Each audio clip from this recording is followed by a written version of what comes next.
stand. Let's remain upstanding for the prayer. Let us pray.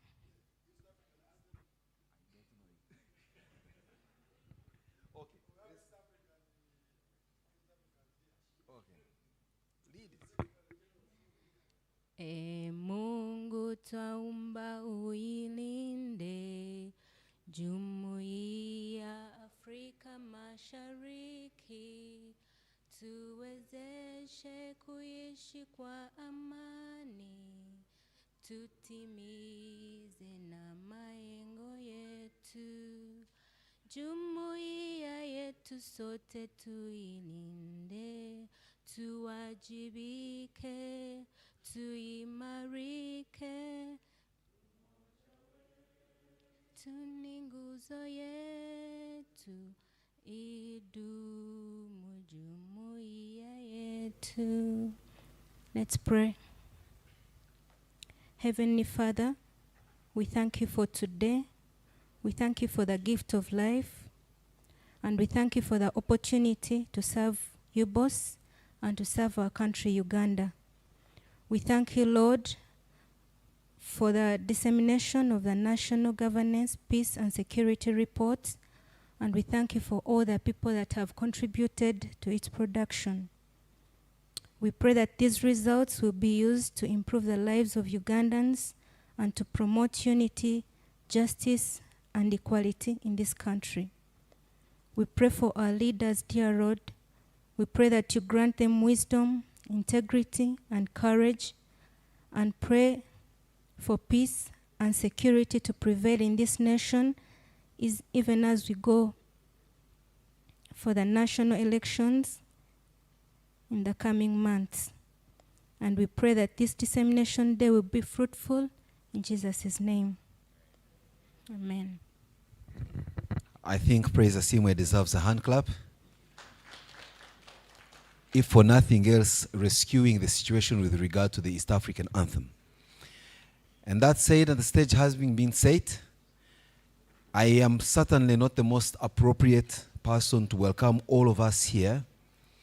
And so since we are at the seat of the Uganda Bureau of Statistics, hosted by the Uganda Bureau of Statistics, and indeed this survey having been spearheaded by the Uganda Bureau of Statistics, it is my singular pleasure, with a lot of humility, to invite the Executive Director, Dr. Chris Mukiza, to come and make his opening remarks to kickstart this very important day.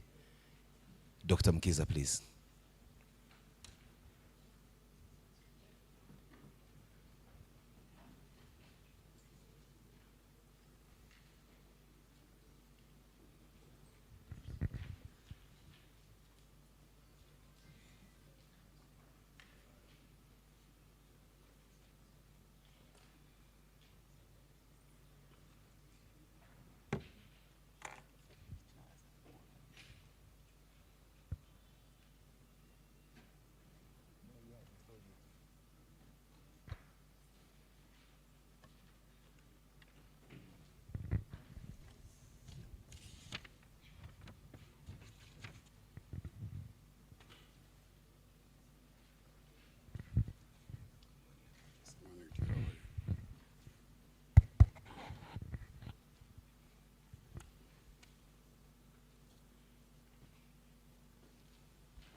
Our guest of honor, who will be arriving in a few hours' time,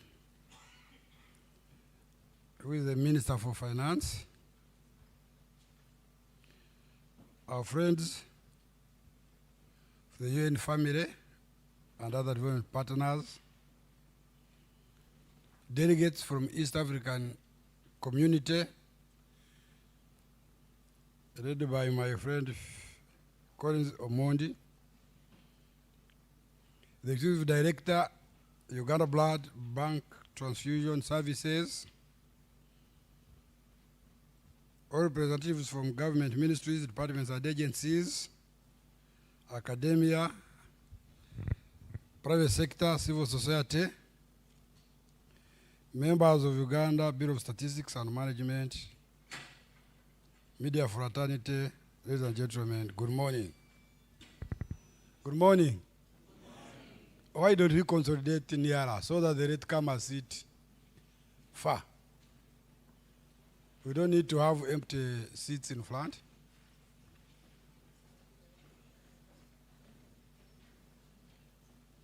Unless you are shy sitting in front.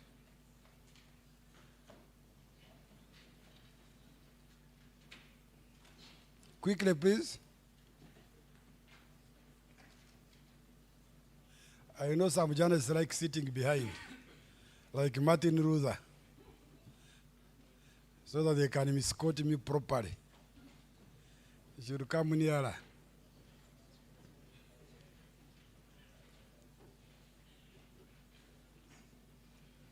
Guys, can you occupy the front seats?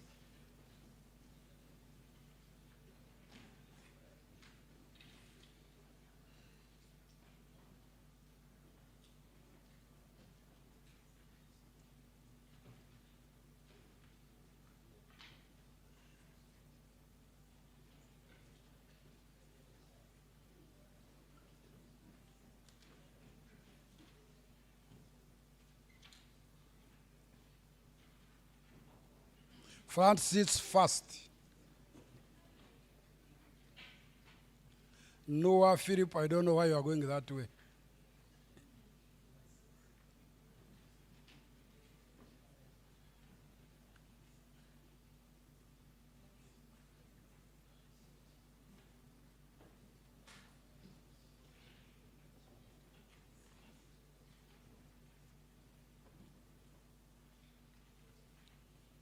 Okay. I've greeted you. I want to start by requesting you to be with me to observe a moment of silence in memory of the gentleman who was heading Uganda COVID Management Authority who passed away this morning, Dr. Emmanuel Yamuremye. May we humble ourselves for a word of silence.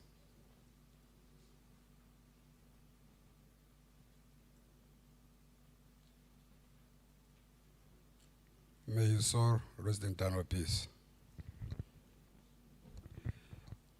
On behalf of Uganda Bureau of Statistics, I wish to welcome you all to this occasion where we are also celebrating the Africa Statistics Day, which is always earmarked every 18th of November. For 2 decades now, at Uganda Bureau of Statistics, we celebrate a week-long series where we engage stakeholders and general public in statistical discourses. This year, we are celebrating 2 weeks. We started last week, and we go through to Friday.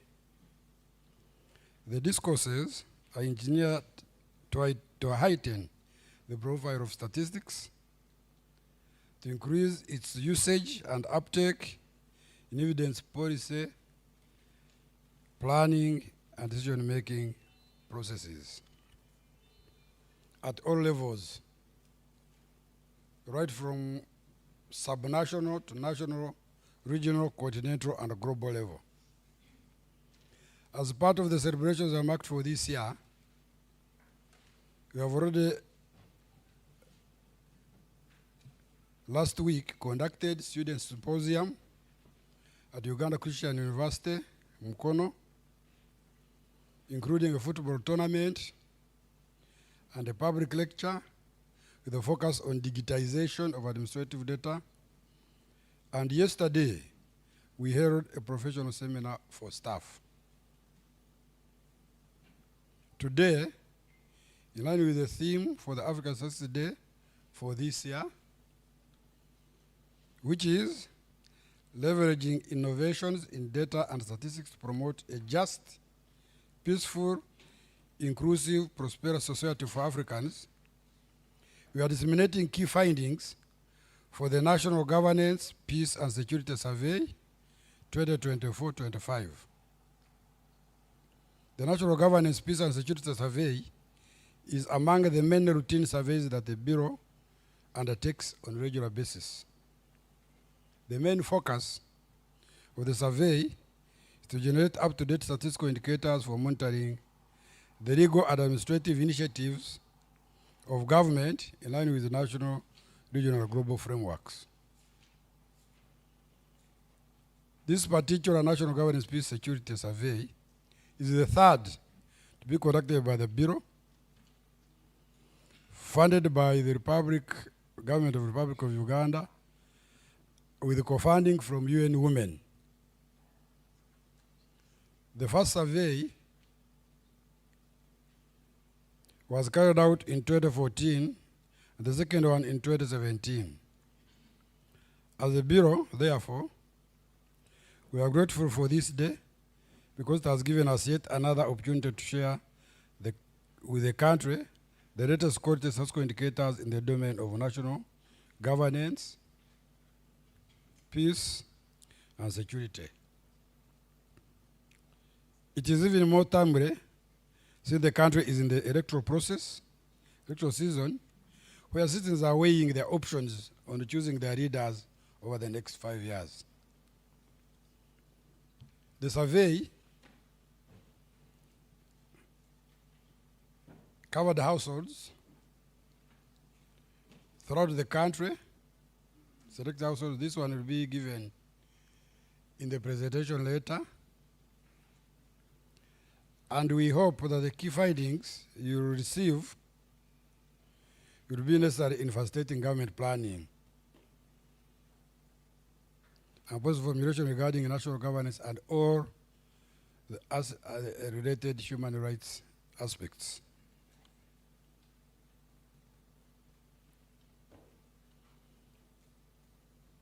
Ladies and gentlemen, as we listen in later on, we shall recognize the trends from 2014, 2017, and 2024-25.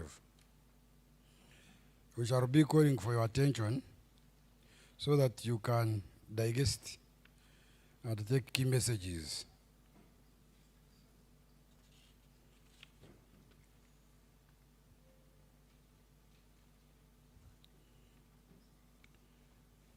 As I conclude,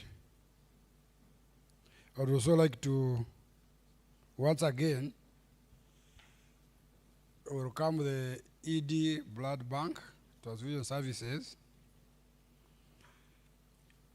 who is doing a critical work in supplying the blood services, especially for people who have lost a lot of blood during accidents. Accidents rates are very high. Mothers losing blood during childbearing and so forth. So we thank you for coming here. And one of the things we do during the Statistics Week is the mobilization campaign for blood donation. We have been doing it for a number of years. Even now, we have the press outside here. We also have a press around Fire Brigade. What is the other press? Loom Street. So we are encouraging you to participate and also tell friends to come and donate blood. We're also in our regional offices in Mbarara. We are conducting the mobilization in Nuguru. We expect to double the units we have been collecting every other year this time. So, Madam ED, we are supporting you in realizing your mandate.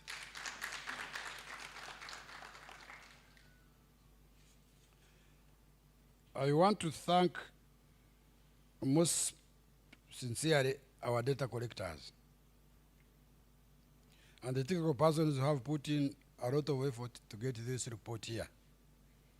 They were juggling between one survey to the other, one statistical operation to the other.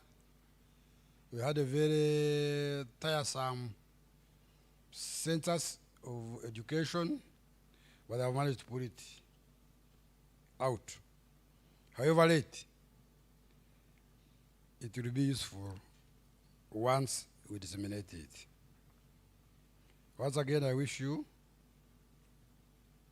very good African Statistics Day celebration and Uganda Statistics Week, and also listening in to the proceedings that are to follow.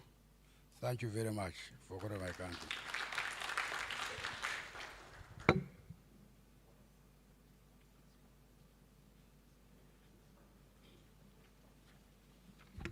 I think the executive director deserves a bigger hand clap. He set the stage, welcomed us, and I think now we are ready to start in earnest. And so, this being a very serious conversation around statistics, I look around the room from the different people, from development partners to representatives of government agencies, and then ordinary folks like myself, the press. And then I'm reminded of the old famous joke about statistics, which Mr. Idi, I am told, that if my head is in a deep freezer and my feet are in an oven, statistically, then you would say I am warm, since you're getting the average temperature. Am I right? So maybe by the end of the day, I will know if I want to feel warm, I should put my head in a deep freezer and my feet in an oven so that I can feel generally warm, statistically. So that said, talking about body parts, I think it's important that we now listen to those that facilitate the movement and functionality of our body parts. The Uganda Blood Transfusion Services is certainly one of those very critical government agencies whose support is most definitely required from all of us. Unless someone wants to tell me in this room that they operate without blood, by show of hands, does any one of you operate without blood? I saw a hand somewhere. Okay, can we also confirm by show of hands that if you have blood but it's not red, put up your hand as well. All right? So clearly blood is that one thing that weaves between all of us and in equal measure. What I cannot guarantee is the actual ingredients of your own blood. As you've heard, the ED will be telling us on the kind of blood they will be requesting from us. She'll be looking at some of you in the eye and determining whether or not, just from observation, whether you can transmit, you can be transfused, or you can actually donate blood, considering that they want nice, clean, pure blood that is not infested with the things that they will tell you privately as a patient. So without further ado, allow me invite the Executive Director, Uganda Blood Transfusion Services, to come and share with us a word or two. Dr. Dorothy Cheyune Byabazeire.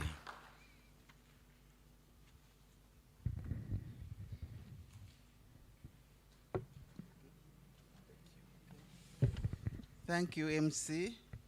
Morning, everybody. I thought the Honour Minister was here.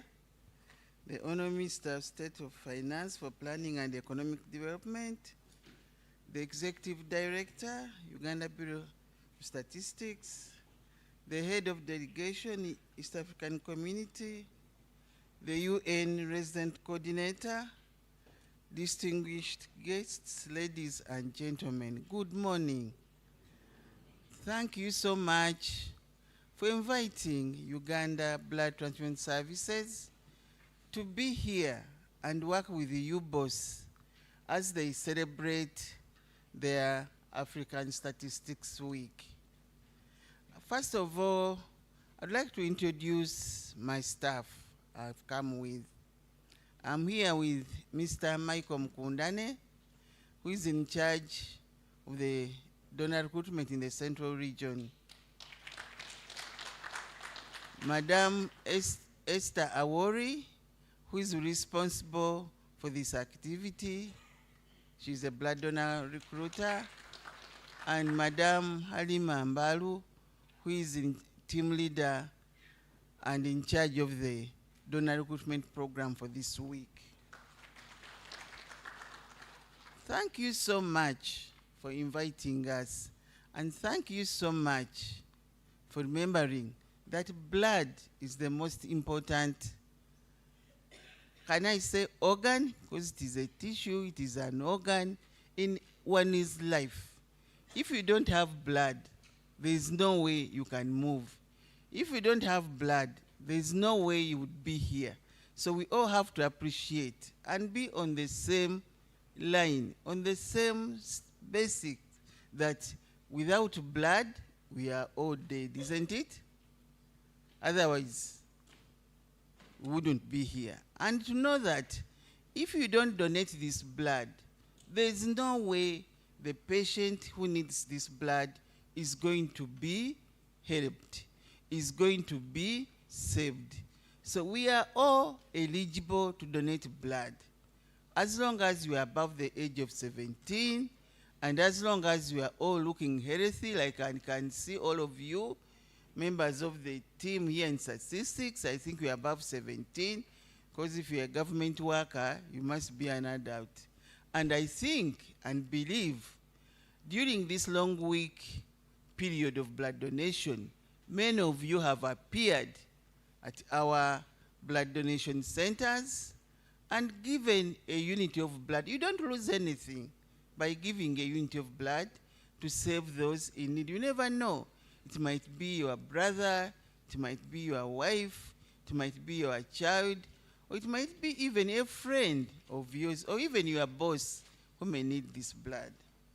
So we are here today to recognize and appreciate the partnership and collaboration between Uganda Blood Transfusion Services and Uganda Bureau of Statistics as part of your corporate social responsibility in fulfilling our objective of providing safe and adequate quantities of blood for the management of all patients in need of blood in all hospitals.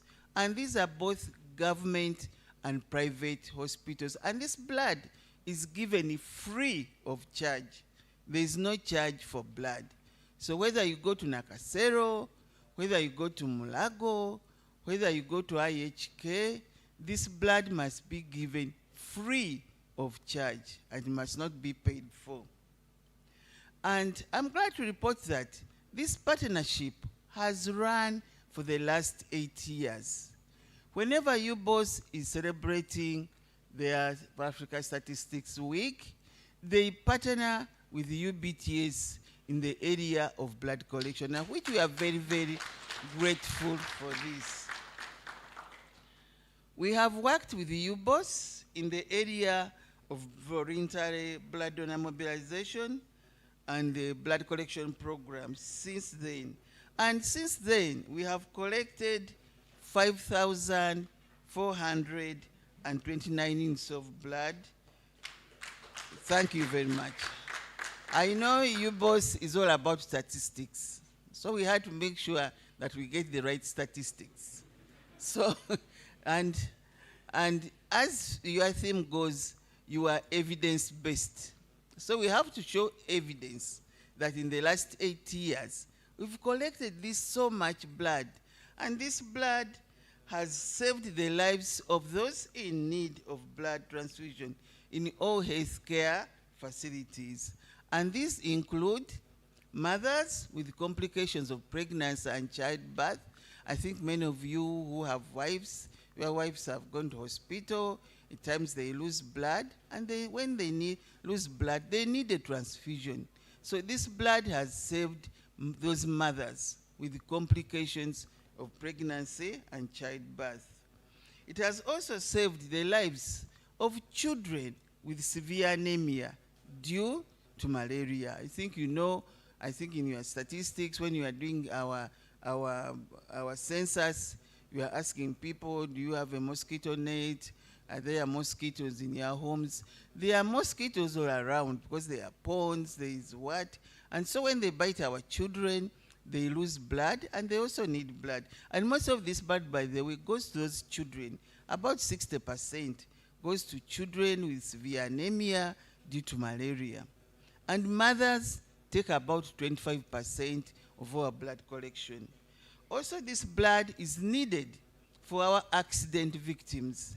I think many of you have traveled on borders. When you go to Mlago in the emergency ward, you see many people who have had border accidents. I don't know what your census for borders has been, but there are so many borders. When I was coming in Clock Tower, almost the whole road was filled with borders, with people going to work. And there are a lot of accidents because of borders. So this has also put pressure on us to make sure that there's blood to save these accident victims. I think many of you have visited the Cancer Institute. We have cancer patients, and cancer is on the rise. These patients need what we call platelets, and these platelets are always derived from whole blood. So if you don't give blood, then these cancer patients will not be saved, because in order for them to get treatment, in order for them to get their cancer treatment, they may need blood and they may need platelets. So if there is no blood in time, then their lives will not be saved. We also have sickle cell patients. We have quite a number of sickle cell patients in Uganda whose lives are supported by blood transfusions all the time. So this blood must always be there to save these patients' lives. And also we have heart surgeries. You know, now we have improved healthcare services. We can do heart surgery. We can do orthopedic surgery. People don't need to go abroad for medical tourism, because all this can be done in our hospitals. I think many of you have visited Mlago and you've seen how improved it has been. And so as we protect the gains, so we must make sure that blood is available for the heart surgery so that people don't have to waste their money to go abroad for treatment. And as we are all aware to date, blood only comes from human beings. There's no factory to date that can manufacture blood. If there was a factory that can manufacture blood to date, then blood bank would have no job. But as we talk now, science has not evolved to be able to manufacture blood. So blood still have to be donated by people like you, like me, like everybody else who is healthy and who is above the age of 17. And also we have to know that this blood expires after 35 days. You know, people always ask, but you people, you are always asking for blood. Whenever we go, why don't you plan? Why don't you collect and keep? No, we cannot collect and keep, because this blood expires after 35 days. And so we need to waste. We have to balance the collection as well as the distribution. So we must make sure that the blood is there and is regularly collected to make sure that it is available when we need it. So this blood, we need to continue collecting it to make on a regular basis to make sure that it is available when it is needed. Dear ED, UBTS is responsible for all the blood safety activities in Uganda. There is no other organization that can collect blood. It's not like other, and you know blood is a drug, it is a medicine. And if you know that medicines at times are not available in the hospitals, but if there are no medicines in the hospitals, somebody can go to a pharmacy and buy blood and buy medicines. But blood, if it is not in the blood bank, then there is no way a patient can get this blood. So we must make sure that this blood is always there to be able to be given to the patients in need. So what do we do in UBTS? We sensitize, we educate, we recruit volunteer blood donors, we collect blood from them, we process the blood into whole blood and blood components, and these are red cell concentrates, platelets, plasma, and cryoprecipitate, so that the patient gets only that component he or she needs. And we also test this blood for HIV, for hepatitis B, for hepatitis C, as well as syphilis and blood grouping the blood. And we store this blood in a quality controlled manner. And we issue this blood to over 600 transfusing healthcare units, both government and private. So you can imagine all over Uganda, we have over 600 units that transfuse blood. And these units receive patients who are in dire need of blood. And to date, we collect about 400,000 units of blood per year, though this is short of the WHO requirement of 1% of our total population. I think our census last time gave us a population of 45 million or 50 million. So if we are to collect 1% of 45, that means we need to collect 450,000 units of blood. But we can only collect 400. So we are still falling short. And that's why at times when you go to hospital, you find there is no blood, because we are not yet there to collect the 1% of the population. In this collection, we are supported by the Uganda Red Cross Society in the area of the voluntary blood donor recruitment program.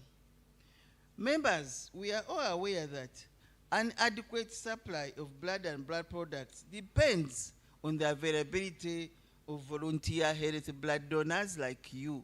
So if you don't donate blood, then there will be no blood in the blood bank. So if you know you are healthy, you must make sure that you donate blood on a regular basis. Ladies can donate blood at least twice a year, and men can donate blood at least 3 times a year. So there is no excuse for not donating blood.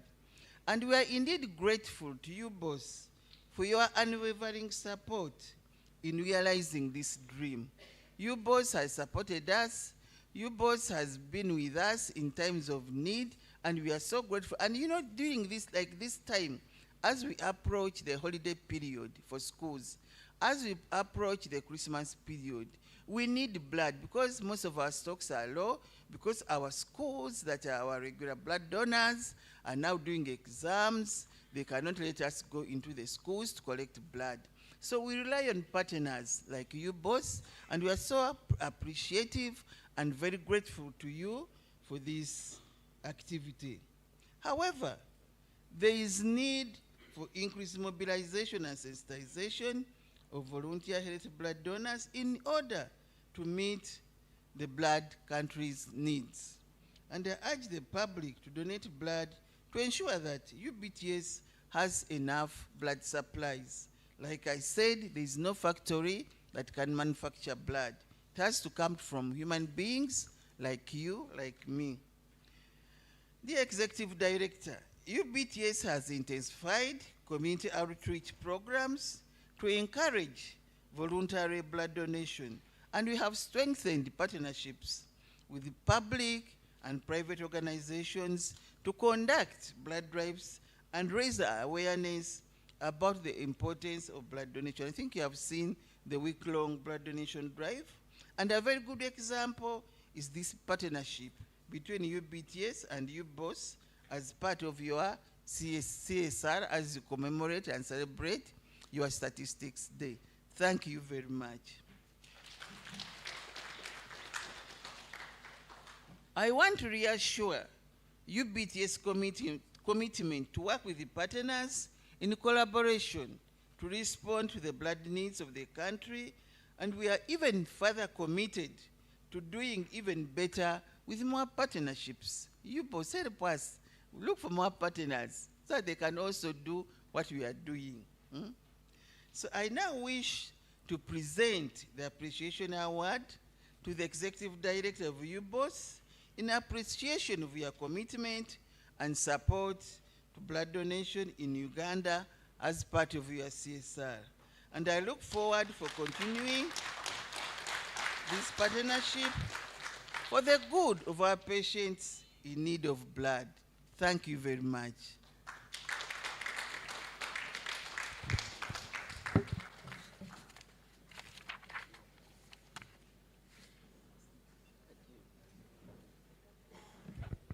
I think out of respect for this award and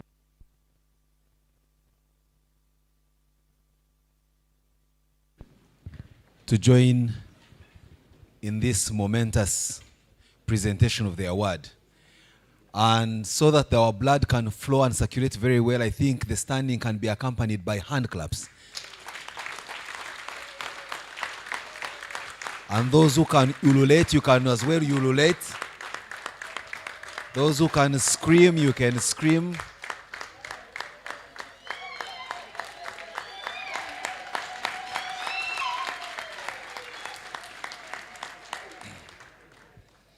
Wow, incredible. Thank you very much. So now, Acceptance.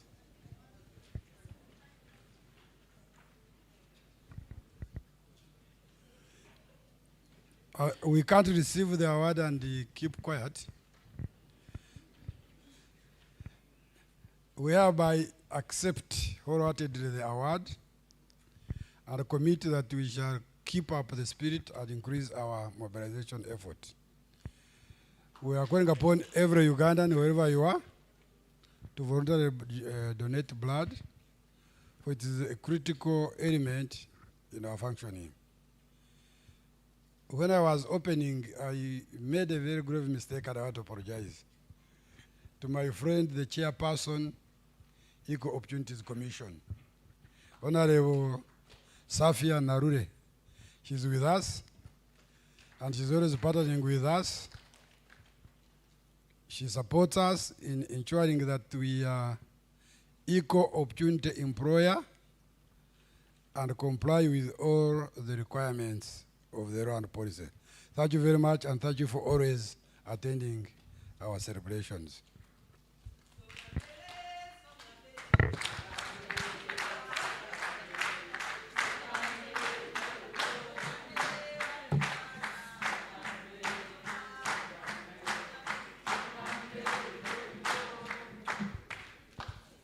wow, what a culture. That's very interesting.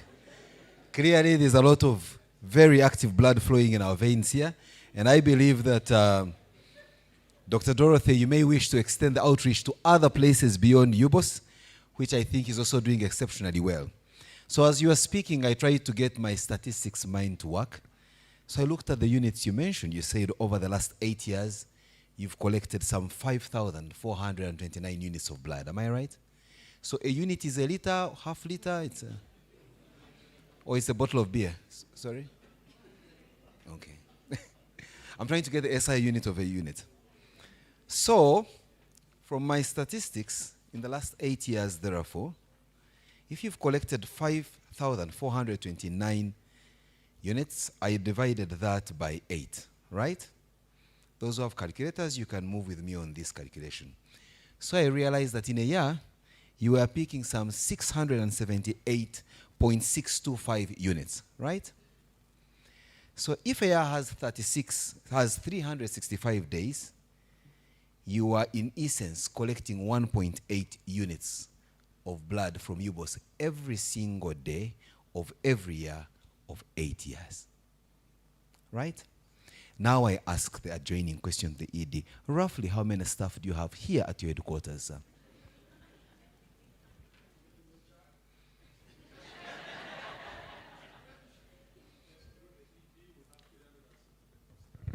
$374 staff. Right, thank you very much. You may wish to take your seat. So now the statistics are matching. If you are able to give 1.8 units of blood every day of every year for 8 years, and the year has 365 days, and now you have 374 staff. We were told you can give. Now you are beginning to. Now you are beginning to tamper with my statistics. Okay. Assuming all of you are above 17, they haven't given us the upper limit. And I know that anyone who can't donate blood then may not be at the Bureau of Statistics. They may be part of the statistics of the retired. But let's just go with the number. So it therefore means from my layman that every single day we were having at least 2 staff of UBOS donating blood every single day. And now That's very commendable. Please clap for yourselves.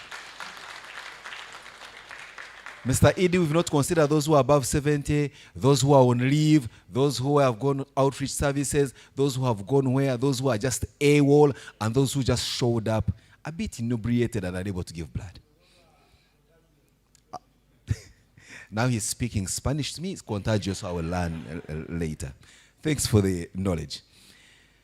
So if you reach other places, Madam Edie of Uganda Blood Transfusion Services, I believe that the 35 days of expiry of blood would certainly be sorted in as far as your supply is concerned. I'll give you my address later. That said, we also have amidst us Mr. Collins Omondi, who the ED UBOS referred to as his very dear friend. You are the head of delegation of the East African Community Secretariat, who have graced our occasion today. Please, let's clap for Collins Omondi and his delegation. And since you've traveled all the way from Arusha, you cannot come to Kampala and not say a word and share with us what it's like in the Tanzanian city of Arusha and the East African community. It would be nice to get a feeling of what it's like there. Good morning. Yeah, good morning. Yeah, thank you, MC. Thank you very much. So first and foremost, I want to introduce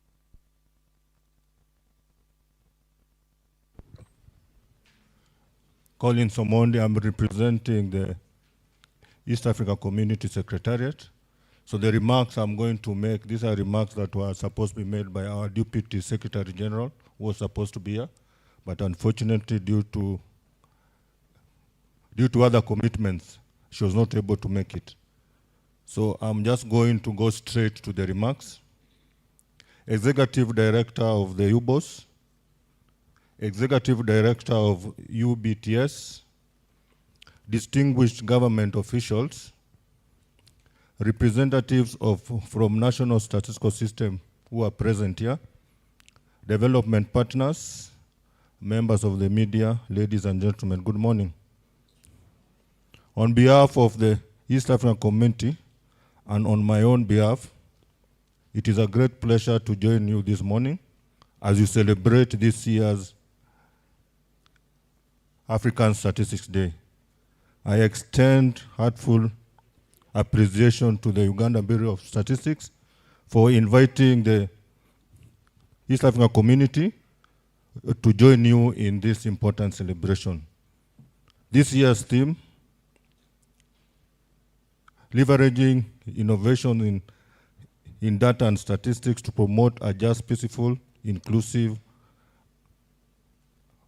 and prosperous society for Africans, reminds us that behind every number, behind every graph, and every report are human stories, dreams, struggles, and hope that shape the soul of our continent.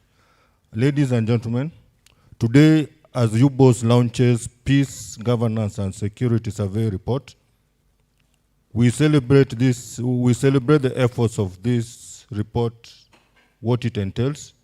We celebrate the voices it represents, the citizens who shared their experiences and expectations with honesty and courage. This report is more than a statistical output. It is a mirror. It reflects who we are, where we stand, and the work that still lies ahead of us as a region and as a continent.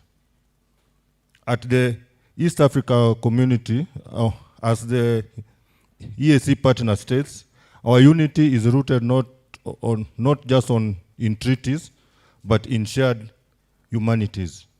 Our cultures intertwine, our economies connect, and our people dream in the same direction, the direction towards peace, prosperity, and belonging. As the EAC continues to deepen its integration, governance statistics like this, which are going to be highlighted in the report that will be launched today, become essential. They help us design policies that reflect real experiences, real challenges, and real aspirations.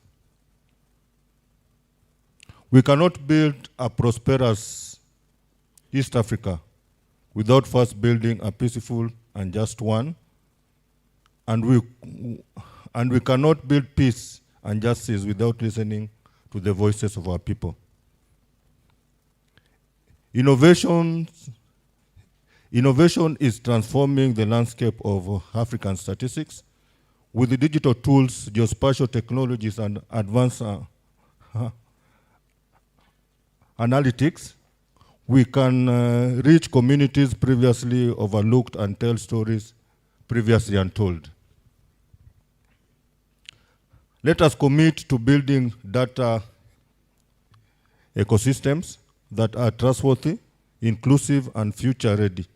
By leveraging innovation, we can ensure that policymakers have reliable information, citizens are empowered, and every African, especially East Africa, has a fair opportunity to thrive. Ladies and gentlemen, in conclusion, the EAC reaffirms its commitment to partner states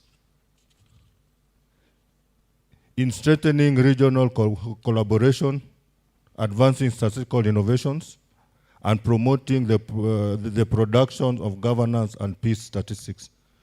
More importantly, we remain committed to the people behind the numbers, because statistics, at their core, represent human lives, and these lives deserve to be counted, heard, and respected. Once again, I congratulate you, boss, for this milestone achievement. May the Peace, Governance, and Security Survey report inspire deeper reflection, stronger resolve, and greater unity. Let us continue building an East Africa that is integrated, not only in the structure, but a peaceful, just, inclusive, and a prosperous for all. Thank you very much, and again, happy African Statistics Day for all of us. So before I sit down, I also want to take this opportunity to introduce one of my colleagues whom we traveled with to come and join you in this celebration. So Madam Doreen Nakure, she is here with us. She's a communication and advocacy expert at the EAC. Thank you very much, Doreen. So thank you once again, and I think we are really humbled by the way you celebrate your statistics, and what has really touched us is about the issues of blood donation. I think that is really something that is good to the humanity, and I think there's something that needs to be copied along as we celebrate our Statistics Day. So thanks again, ED, and thanks for the invitation. Asanteni sana.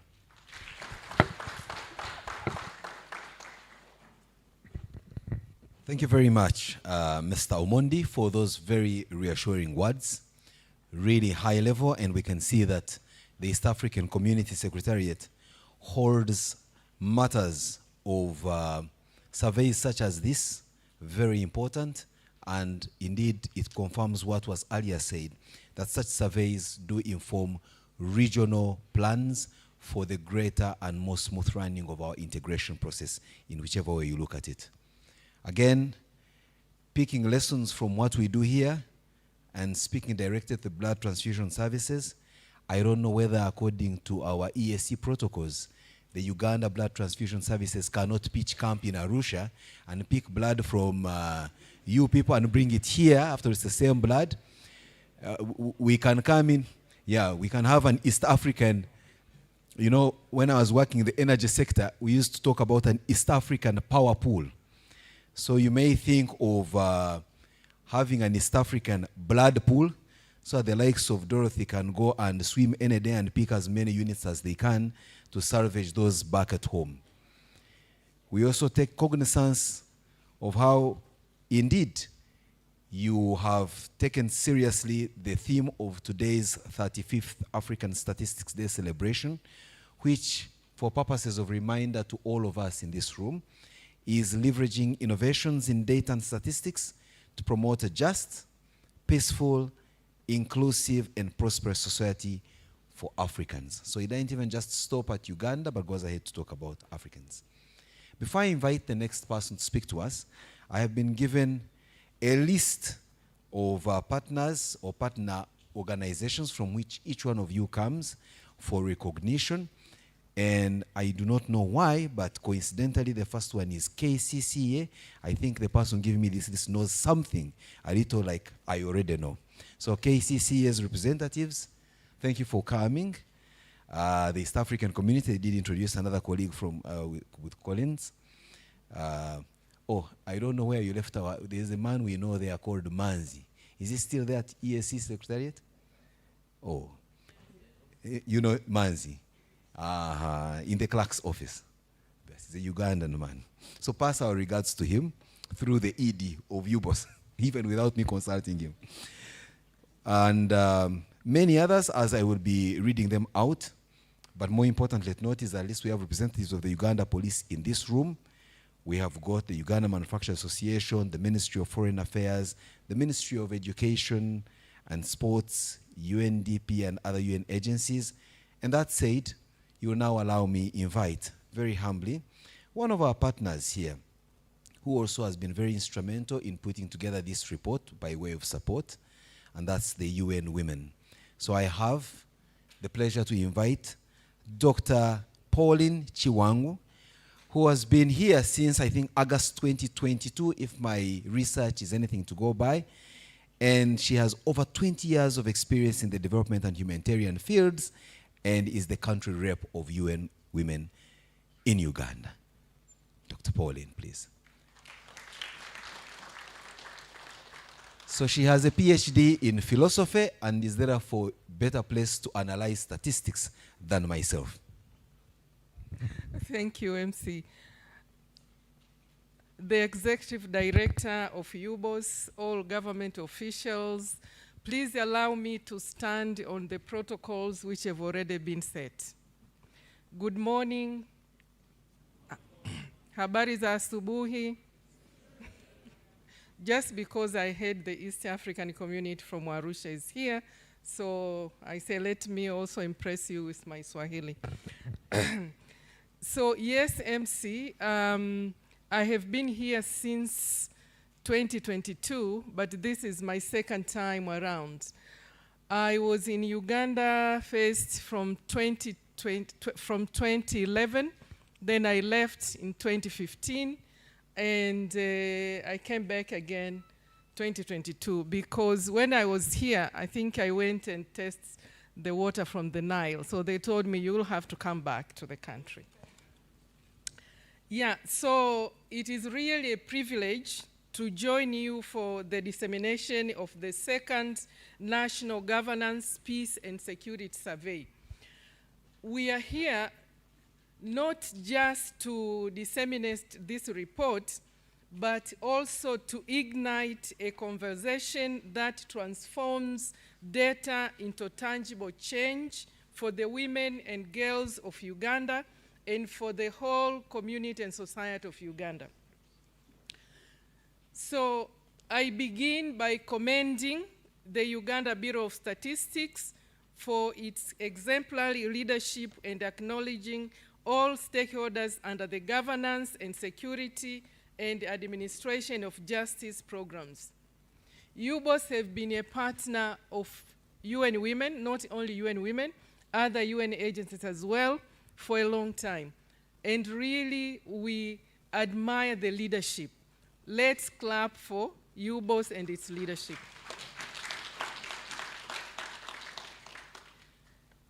So the National Governance, Peace and Security Survey provides us with an indispensable foundation for advancing gender equality and women's empowerment. How do they do this? They do this by generating updated data on human rights, justice, and perceptions of women in politics, including the critical issue of violence against women and girls. So this survey ensures that the lived experiences of half of our population are no longer invisible in our planning and resource allocation. UN Women is very proud to have been a consistent partner in strengthening Uganda's gender-responsive data system. Our collaboration through the Women Count program has helped enhance administrative data system with the justice, law, and order sector, and efforts that has positioned Uganda as a regional reference. We know countries from the region have come to Uganda to learn about gender statistics, and we are very proud of UBOS for being a model to the region.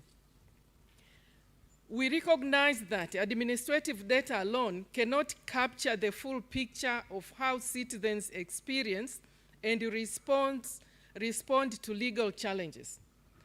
The need for this updated evidence-based insight is what drove our partnership at the first place with UBOS to conduct the National Governance Survey, so that we have been providing technical and also financial support throughout the process. Particularly, we commend achievement in this second survey because it's significant leap in innovation. And I think one of the previous speaker made a reference to how UBOS and the technical team have been innovative. And innovation is what is required now. So UBOS has modernized its approach, ensuring greater efficiency, improved data quality, and the timely release of results we see today. This forward-thinking approach is a living example of this year's Africa Statistics Day, and already the previous speaker have talked about it. The theme is leveraging innovations in data and statistics to promote a just, a peaceful, inclusive, and a prosperous society for Africans. So Uganda is demonstrating clear leadership in using technology for evidence-based governance. And we are happy that the region is learning from Uganda. But what does this mean in practice? It means the findings before us are more than just numbers. And the MC and other speakers have talked about numbers. We had numbers, you know, the first speaker when I walked in also was talking about numbers. So, but the findings are more than just numbers. They are a catalyst for action. They will directly inform gender and equity budgeting, enabling smarter, more effective allocation of resources. And I remember when I'm glad that there's somebody from Ministry of Finance or the team from the Ministry of Finance, because I think you remember back from 2022 to 2023-24, we came up with the gender certificate. And it's because of this data that we receive that we are able to allocate resources appropriately. So while we see progress with compliance levels for program budget framework papers at 65% for justice and 62% for governance, this survey illuminates the gaps that require our further attention and investment. It provides the actionable insights needed for targeted programming and will serve as a vital baseline for the Women's Empowerment Index and key programs under NDP 4. Our collective responsibility now is to ensure these insights do not remain on the page. One thing that is said about Uganda, we are very good in conducting survey analysis, and we also need to make efforts that the survey that we conduct, the studies that we conduct are not just remaining on the shelves. We need to operationalize. So we must use them to drive concrete actions and secure increased funding in the justice, governance, and security sector. UN Women reaffirms our commitment to working with UBOS with the government institutions and all partners to ensure this vital evidence informs policies and strengthens governance and contributes to a more peaceful, just, and inclusive Uganda for all of us. Now, before I conclude, I just want to make reference to just one point. Last month, as most of you know, we celebrated 25 years of women, peace, and security. One of the questions we were asking ourselves, yes, there are quite a lot of achievement, and Uganda have been a role model. We have done a lot in the past 25 years, but what about the next 25 years? What are we going to do? So there were quite a number of suggestions. I just want to share with you 3 suggestions which I think will be very relevant to this meeting today. One of the recommendations was we must turn political commitment into financial commitment. And I think most of us know why we are making this recommendation. We live in a context where now we are being faced with the constraints of funding. So it's very important for us as a community, for us as Africans, for us as East Africans, for us as Ugandans, to turn our political commitment into financial commitment. We need to explore how we can tap into our local resources. We see where we are going now and the scarcity of funding. The other recommendations that we talked about when we were celebrating 25 years of women, peace, and security was we have to become more data-driven. As UBOS have been doing all along, because they understand and we all understand that better data collection and analysis on women's roles in peace and security will make our policies smarter and our programs more effective. Evidence is power. It tells us what is working, it's working for whom, and where we need to focus next, especially when we have limited resources. We really need data. And finally, another recommendations that we talked about was we must confront the new frontiers of conflict. This is very important for us as East Africans, for us as Africans. We really need to confront the new frontiers of conflict.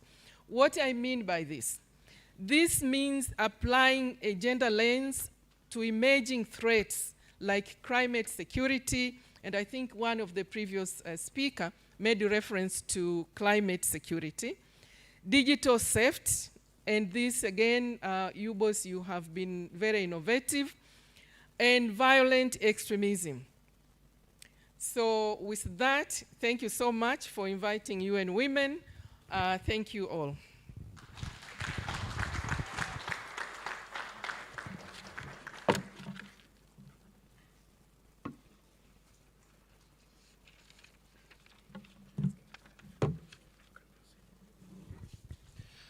Thank you very much, Doctor, for those remarks from UN Women. I think you deserve an extra hand clap.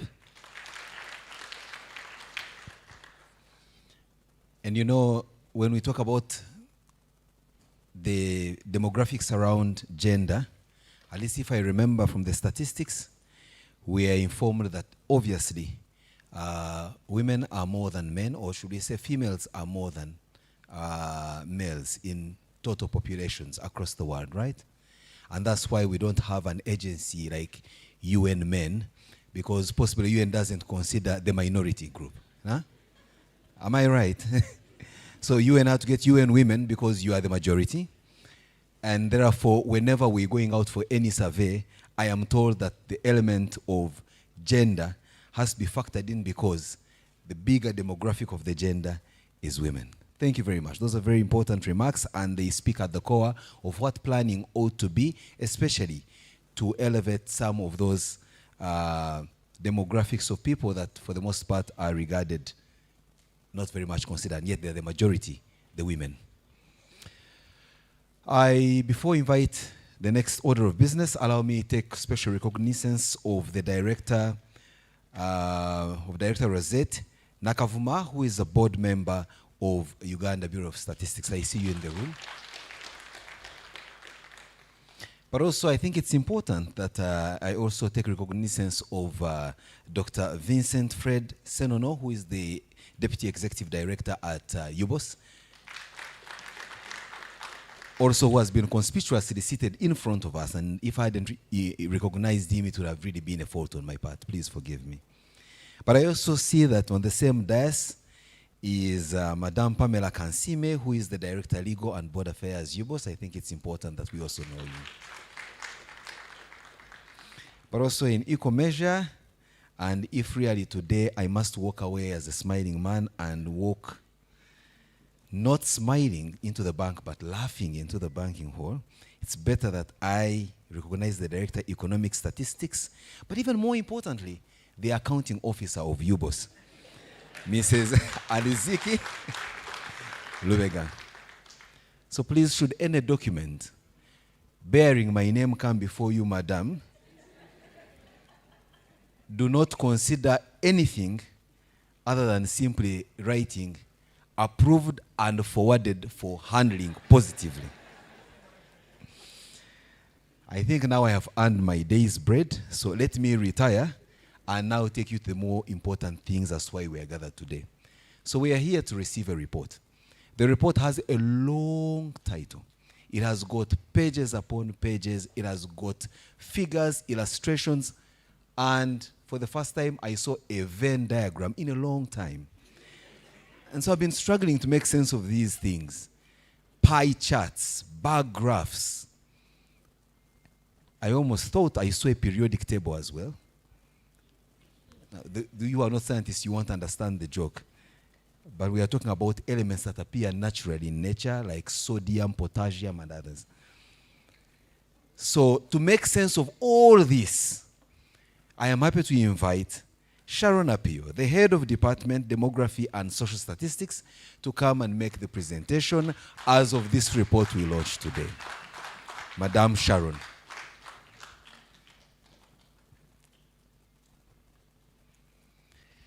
The ED passionately invited all of you to take the front seats when he even knew that at one point you may need the same front seats to sit.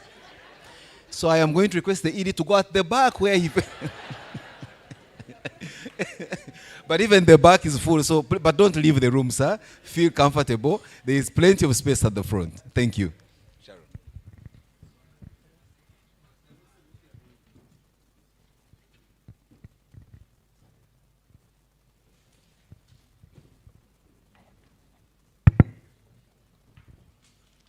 Thank you, MC.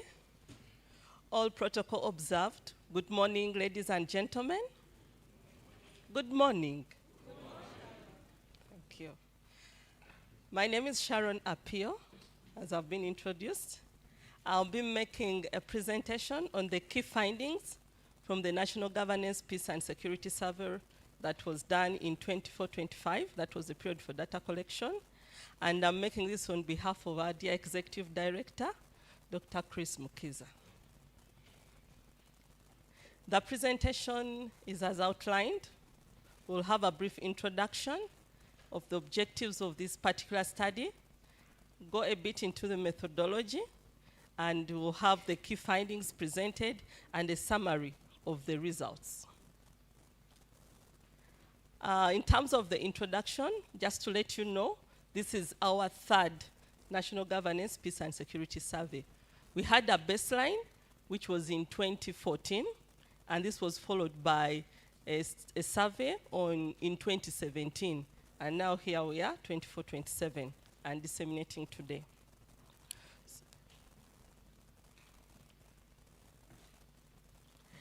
What's the objective of this survey?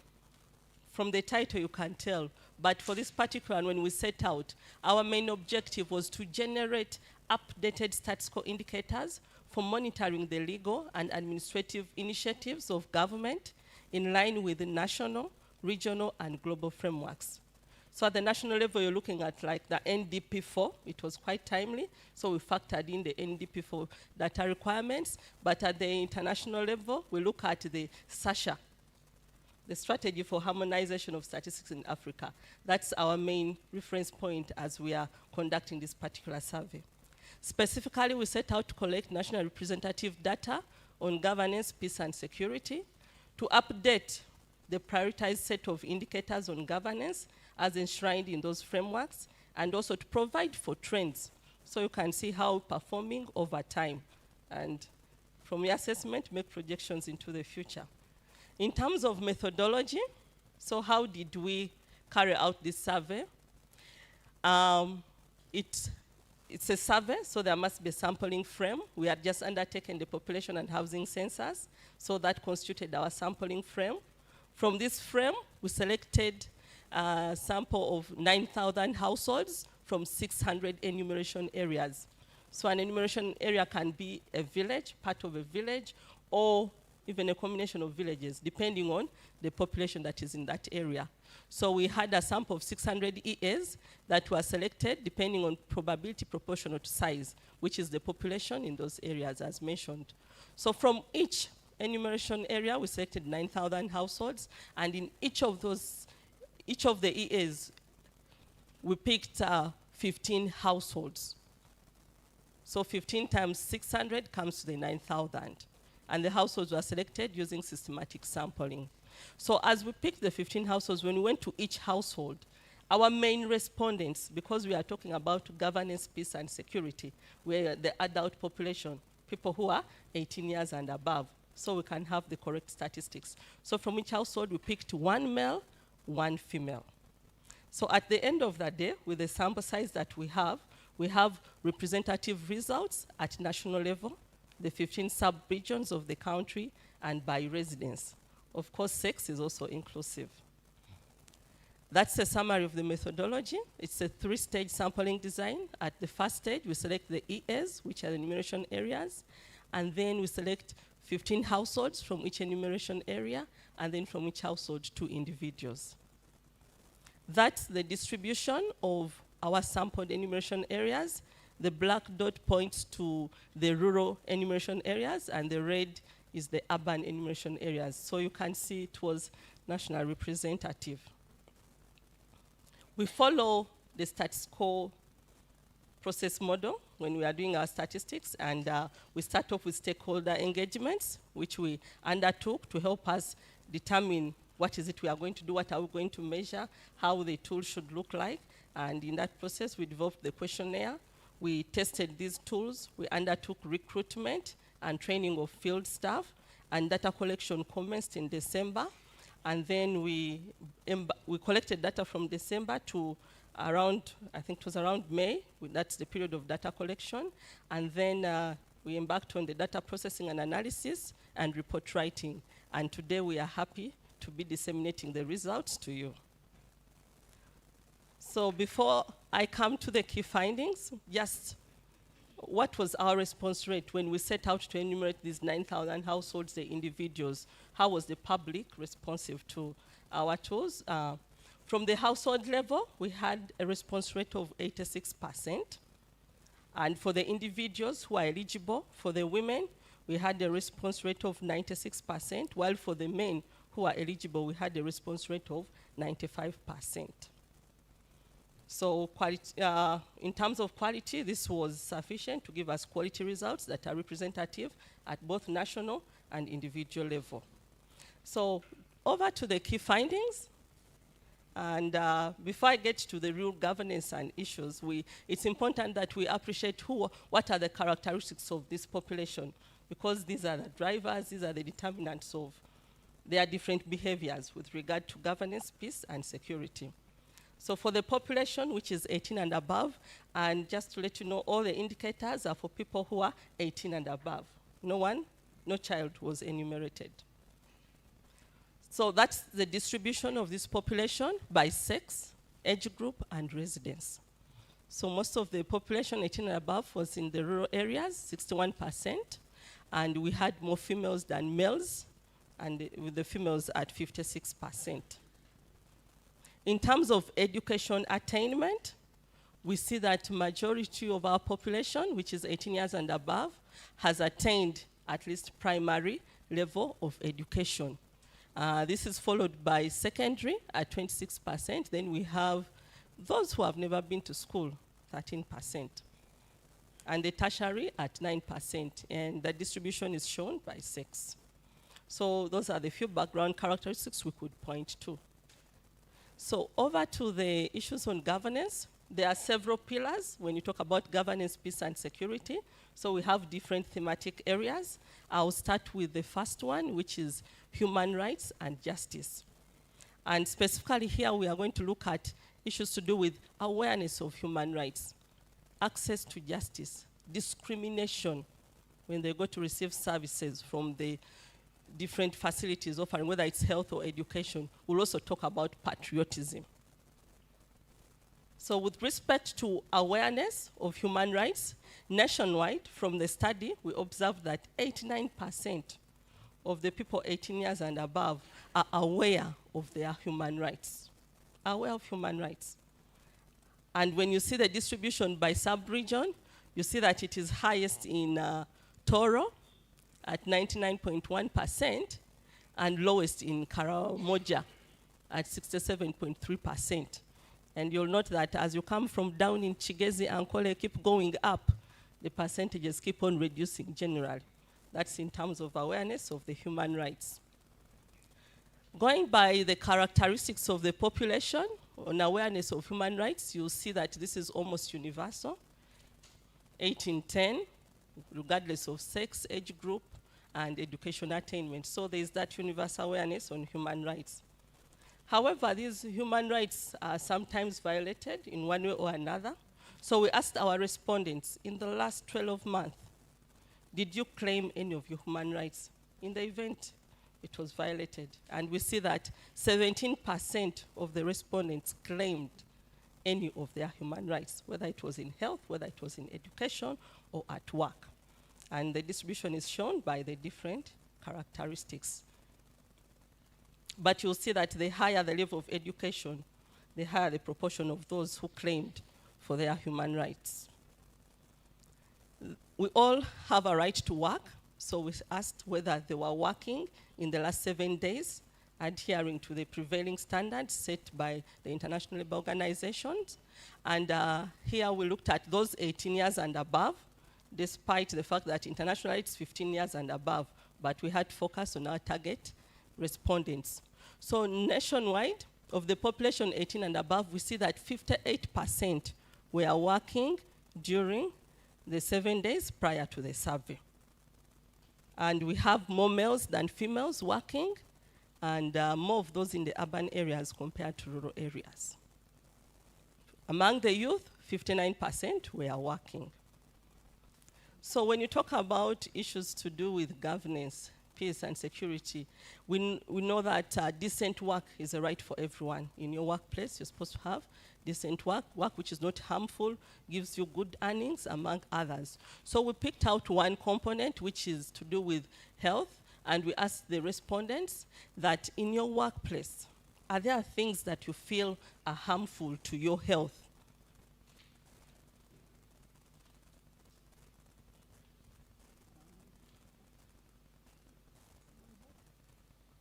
Are there things that you feel are harmful to your health? Yeah.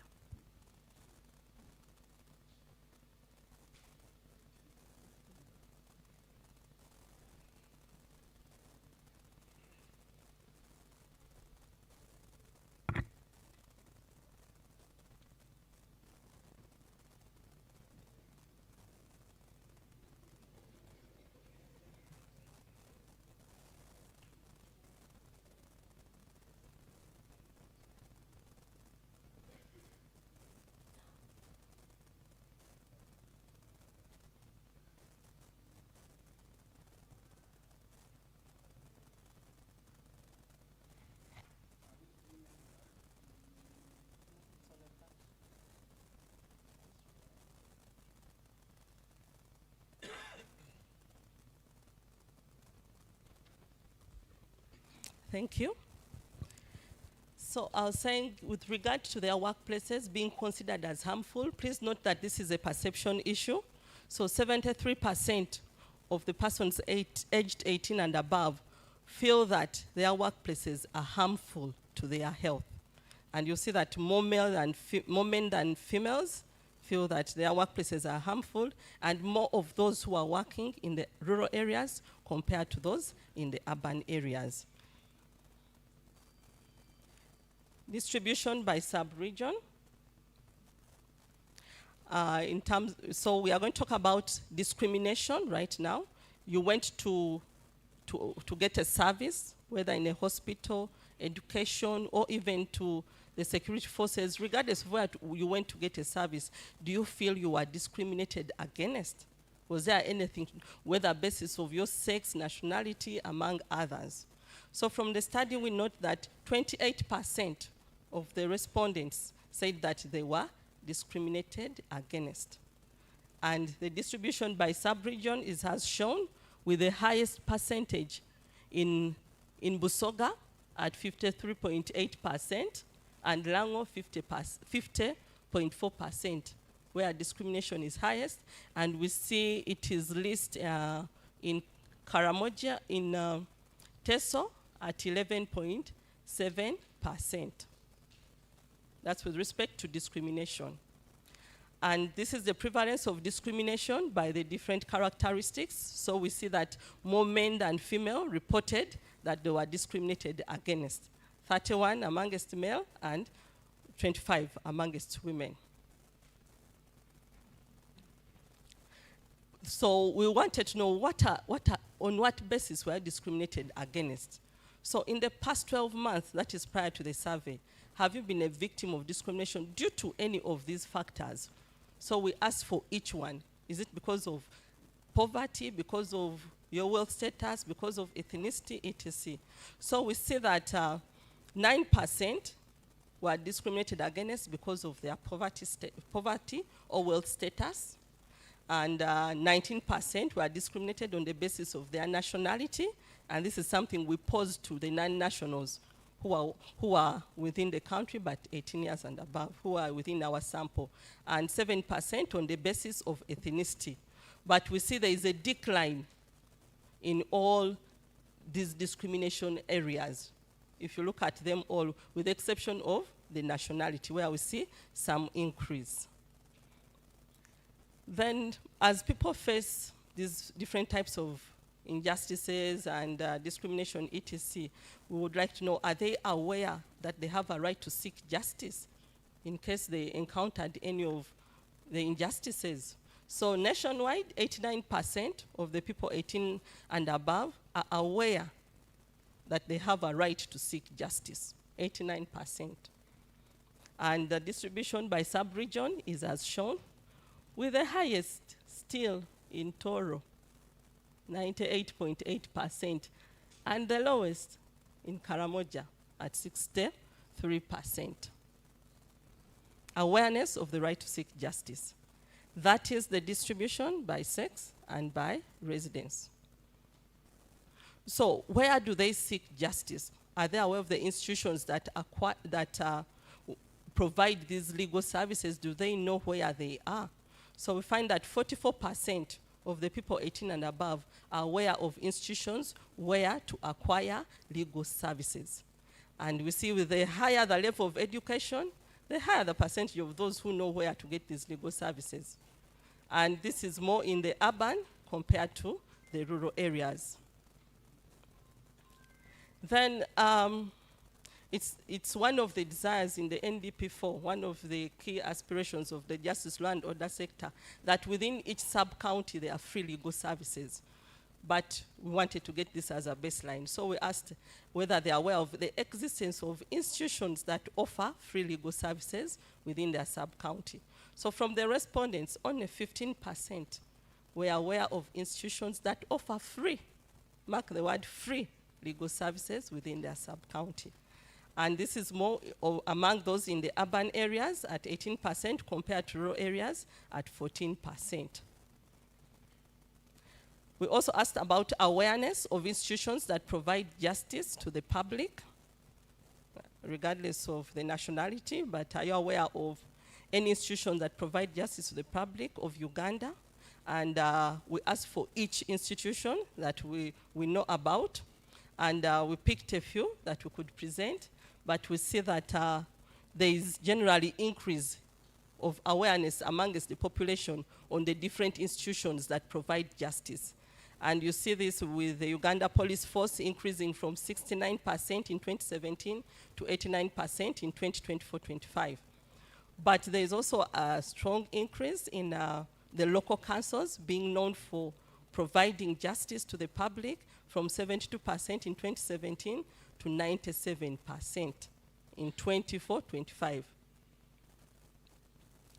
So, yes, these institutions exist, but do you trust the justice institutions? Do you trust them in delivering the services that they're supposed to do? So yes, you know about them, but do you trust them? So we see that trust is also increasing in these institutions that offer justice, but you'll see from the Administrator General's office, there is an increase from 26% in 2017 to 73% in 24-25. And also the trust in the police has increased from 70% in 2017 to 78% in 24-25. So there is increase in trust among these justice institutions. And irrespective of which institutions, generally for all institutions within the judicial system, we see there is an increase from 79% in 2017 to 93% in 24-25. Some people seek justice, but not everyone does, and for several reasons, but we picked on one. We asked in the last 12 months, have you been coerced from seeking justice? This is a victim in one area or another, but they've been coerced not to seek justice. So 9% said, yes, I was coerced from seeking justice. And more men than female were coerced from seeking justice. The men 11%, the women at 8%. And this is slightly more of the rural than urban population. So when they were coerced from seeking justice, we further established who is that person, or individuals, or who are those that coerced you from seeking justice. And the most prevalent that was reported were the family members and the traditional leaders, each at 4%. They said, please do not go out, we shall resolve internally. Then we would also like to talk about patriotism. As you may be aware, these are initiatives by government which have been put in place to foster that culture of love for your country, national unity, hard work, such things, to ensure that, the country grows and we prosper and we achieve that socio-economic transformation. So are people aware of the existence of this patriotism program in their district? We asked at district level, and only 49% said they were aware of the patriotism programs in their district or city. And this was more among those who are educated compared to the uneducated. And we further probed whether you believed patriotism is important in improving livelihoods. That's one of the purposes they are supposed to serve. So only 79% said that yes, patriotism is important in improving livelihoods of Uganda. And that's the distribution by sex, residence, and education attainment. In terms of believing whether these patriotism programs can really help to fight and reduce corruption, 88% of the respondents 18 and above believe that patriotism can help to fight and reduce corruption in Uganda. And almost across all board, regardless of sex and residence, 8 in 10, almost 9 in 10 believe that yes, if we are patriotic, we can fight and reduce corruption. And ladies and gentlemen, allow me move to the next thematic area, which is on democracy and electoral systems. And here we'll pick a few issues to to dive into. One is awareness of the right to vote. We are going into voting season. We're already in the campaign season, but are you aware of your right to vote? Voter registration. These are all pre-events to the voting. Voter sensitization. How did we fare when it was in 2021? How did we fare? So for this particular section, we were looking at those people who are 18 then. If you refer to 2021, you are then, oh, how is it? How was your perception? How was your participation with regard to democracy and electoral systems? So in terms of awareness of the right to vote, we note that 94% of those 18 and above are aware that they have a right to vote. This is universal, almost, except for a few regions, like we see Acholi, 88.5%, Bukedi, 88.5%, aware that they have a right to vote. There is a small percentage which is not aware, and they are 18 years and above. So that's the distribution by the different characteristics. So for those who are aware of their right to vote, we asked that in the 2021 general elections, did you register to vote? Because yes, you have the right, but before you vote, you must have registered, the voters register. So we asked. And then from the findings, we see that 16% of those who are eligible then did not vote, did not register to vote in the 2021 general elections, with a higher percentage among females than males, and those in the urban areas compared to the rural areas. You will also see among the educated, the higher the level of education, the higher the percentage of those who did not register. And those of us with degrees and above, 18% did not register to vote. So those who didn't voted, we asked, why did you not vote? Why did you not register to vote? Why didn't you register to vote in 2021 general elections? So the majority, which is 36%, said they did not have the correct form of identification. 36%, followed by 14% who did not have time for the elections. They did not have time to register, hence even elections, so why waste my time? 10% said they could not meet the deadlines for the registration process, among others. The other critical component when it comes to electoral systems is the ability to check voters' register prior to the elections. So we asked, during the last elections, which is 2021, were you able to check your name in the voters' register? You have to do it prior. So only 75% were able to check the voters' register. 75%.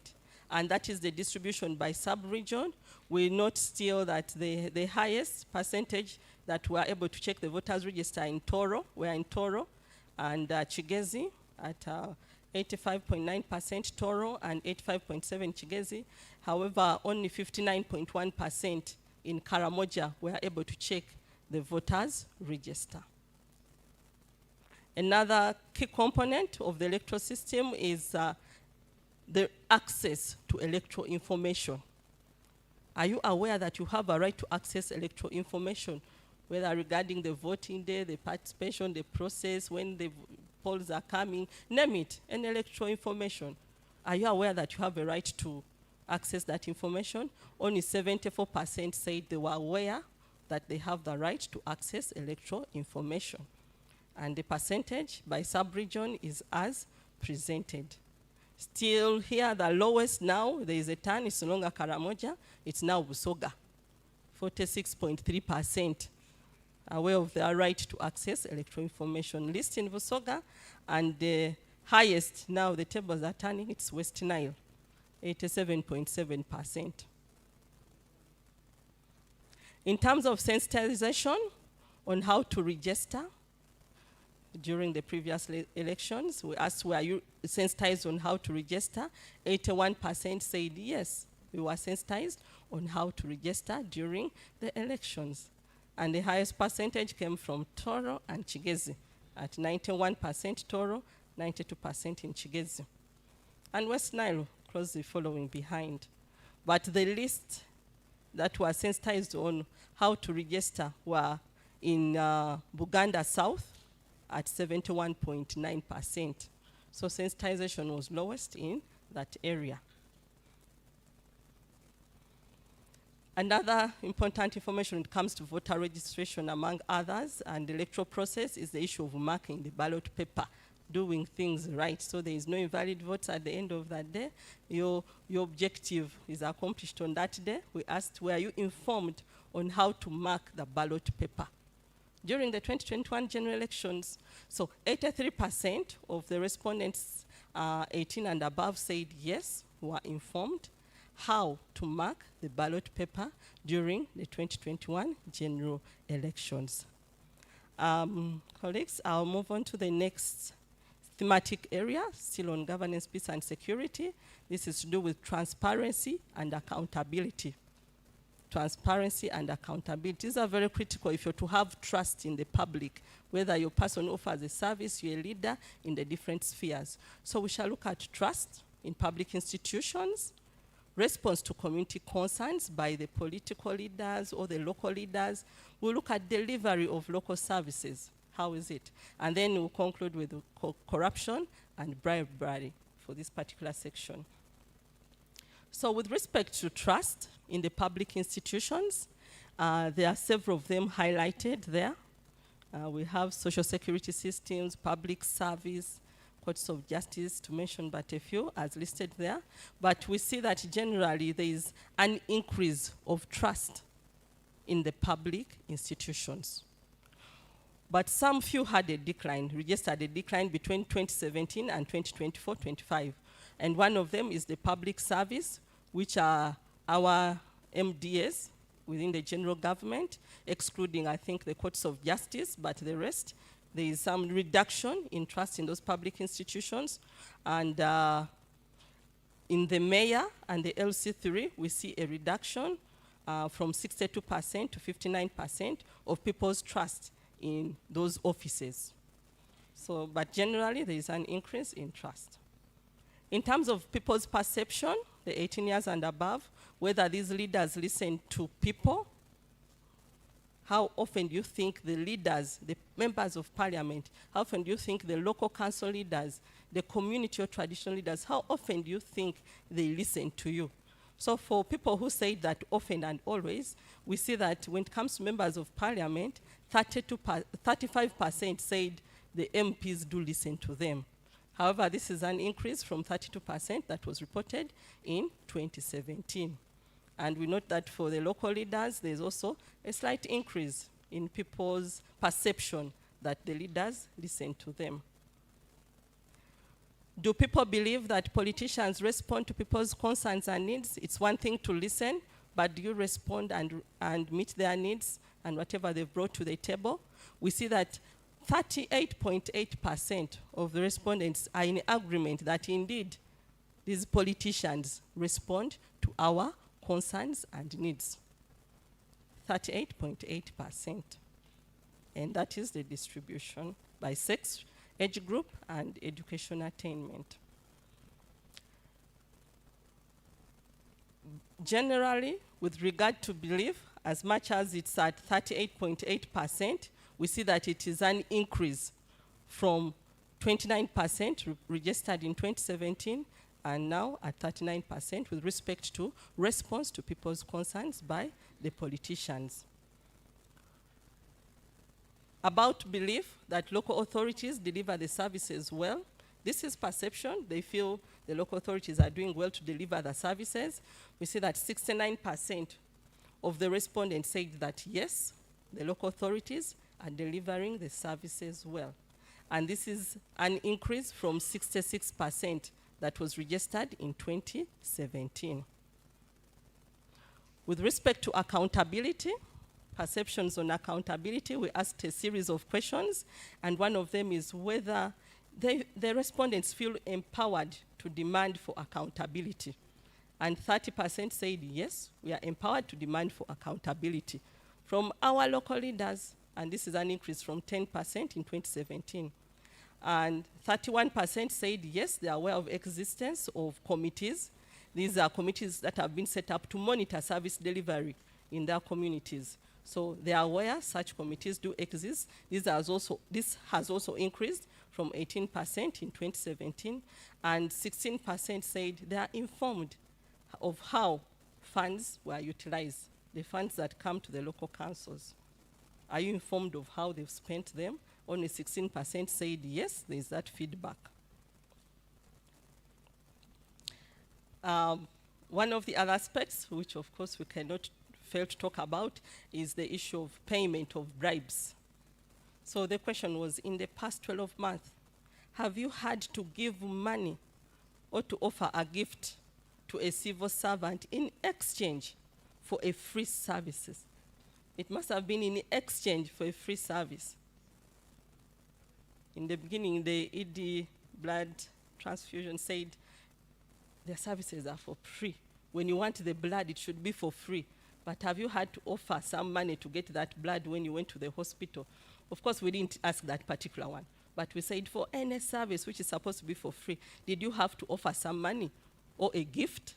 And we see that 14% of the respondents 18 and above said yes, we had to pay a bribe to a civil servant. And that is the distribution by sub-region, highest in Elgon area at 24.4%. Followed by Lango and Bukedi at 22% and Lango. And we see the list is West Nile. The least share of respondents who had to pay bribe are in West Nile. That was just at 5%. That's the distribution by residence, age group, and education attainment. But we see the higher the level of education, the higher the percentage of those who pay bribes. So the educated. Nationwide, 14%.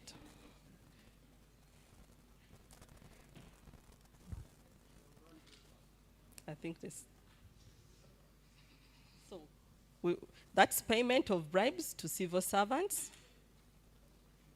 Then, yes, that exists, but there's also corruption.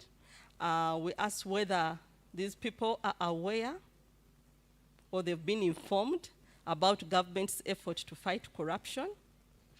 And we see that 57% of the persons 18 and above said yes, they were knowledgeable of government's effort to fight corruption. And with a higher share among males than females, and of course the more educated, the higher the knowledge of government effort to fight corruption. Related to corruption is the existence of several anti-corruption bodies. So we asked if the respondents are knowledgeable of the existence of anti-corruption bodies in the country.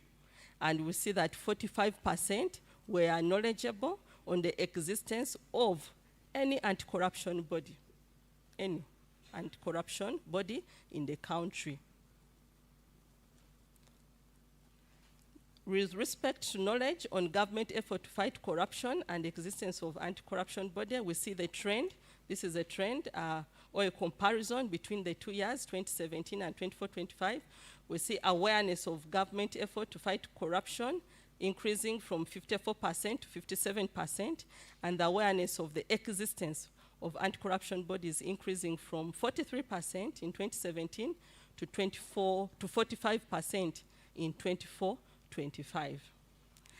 Colleagues, allow me to invite the next presenter who will be taking us through part of the presentation and the remaining thematic areas on governance, peace and security, specifically peace and security. I'll let her introduce herself.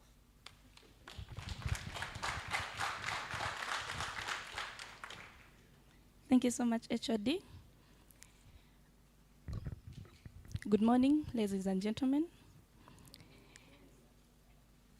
I am going to be taking you through the thematic area of peace and security.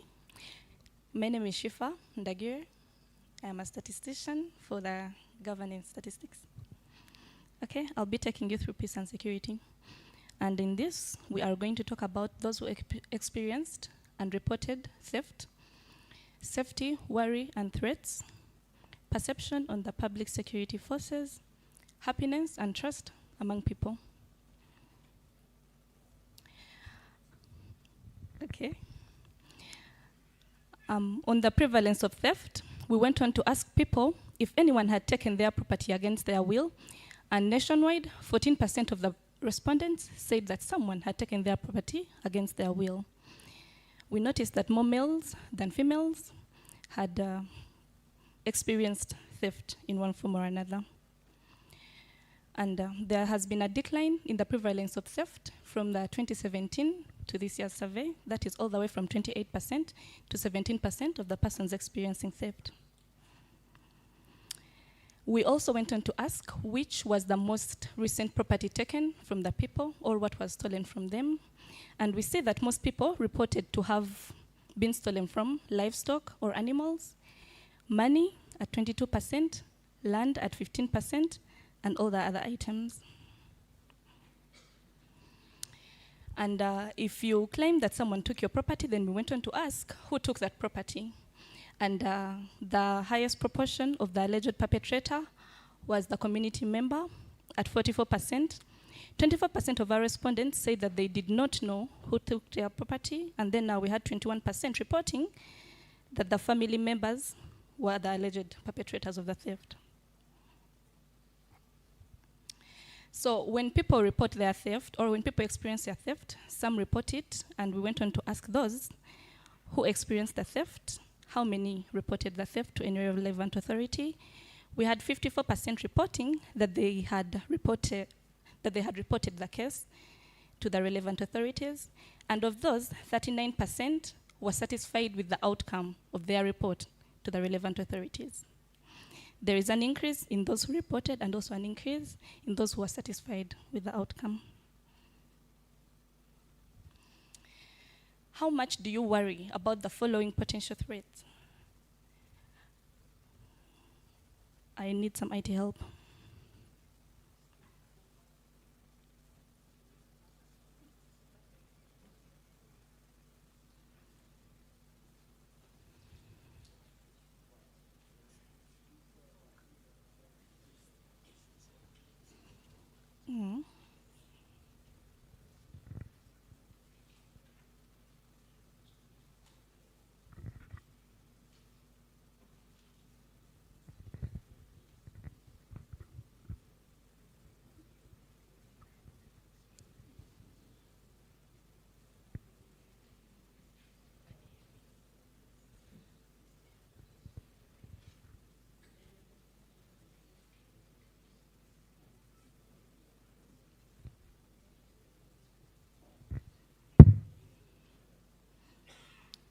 Okay.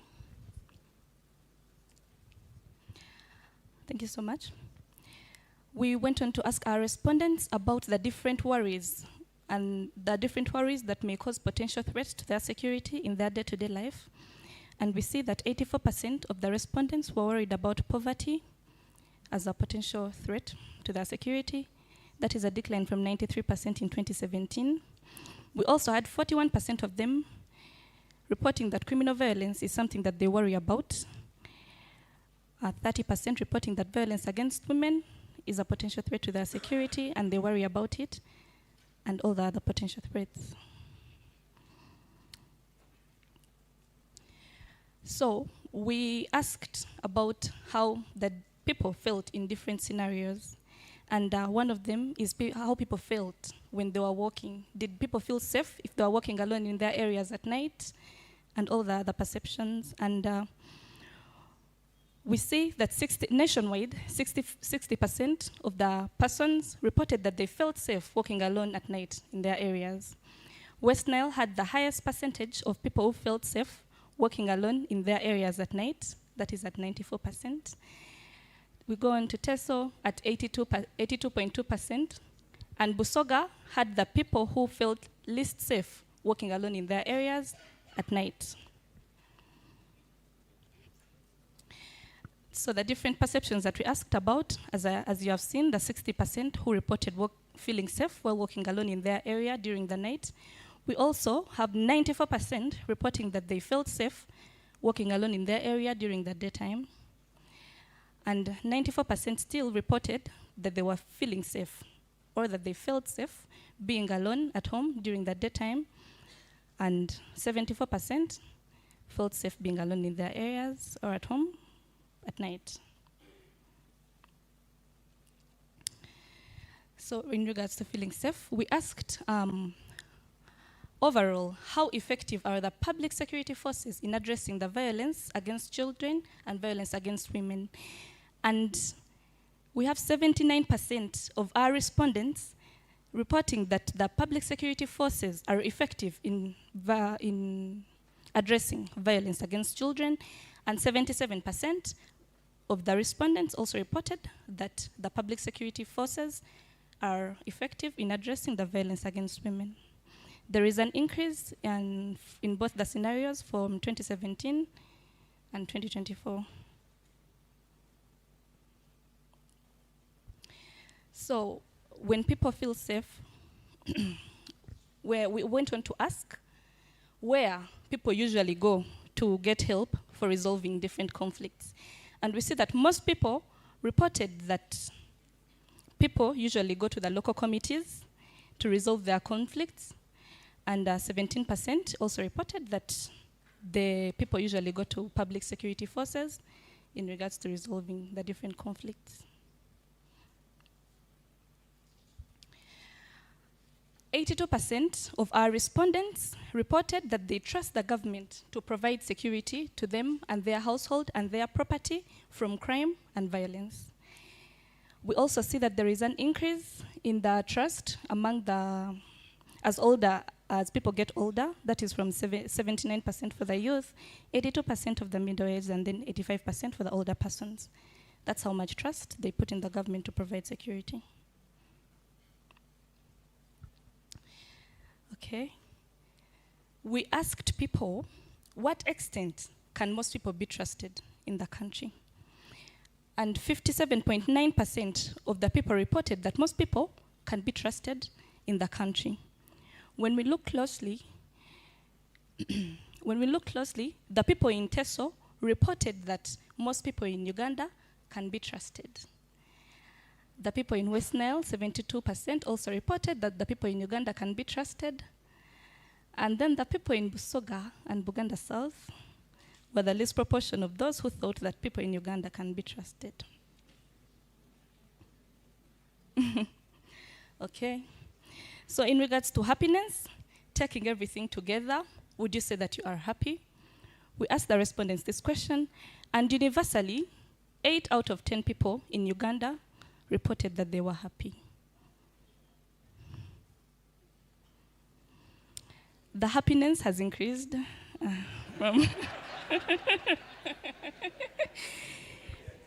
from 77% in 2017 to 81% in 2024.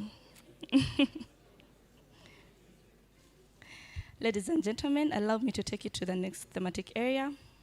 This is on women's rights and political participation of women, perceptions on violence against women and girls. Okay. We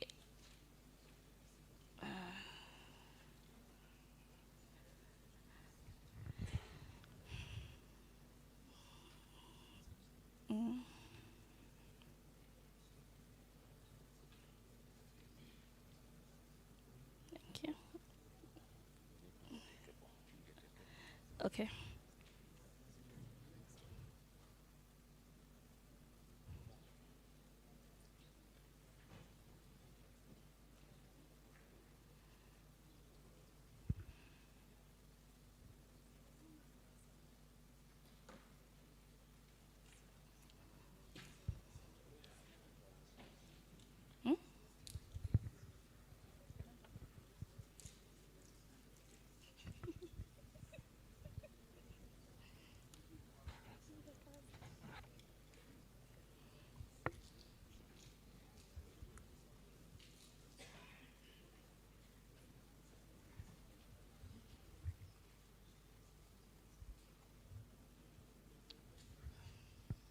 Okay.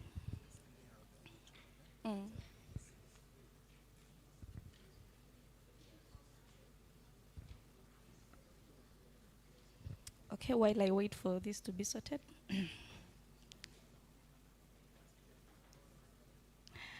Okay.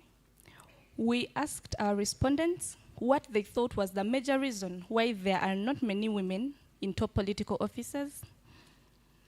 And we had 78% of the men reporting that what they think is the major reason why there are not many women in political offices is that women are held at a lower standard than men. 80% of the women also concurred that this is one of the major reasons why there are not many women in the top political offices.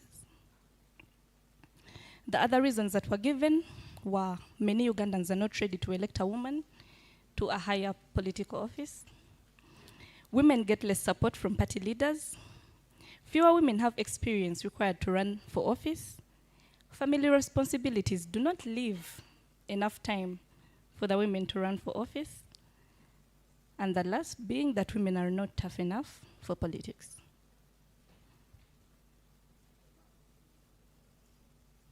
Tough enough for politics.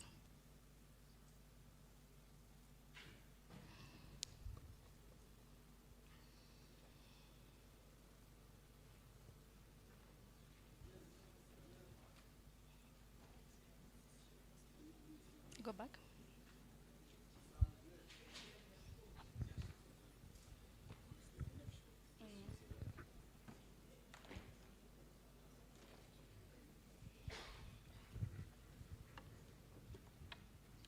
Good morning, sir.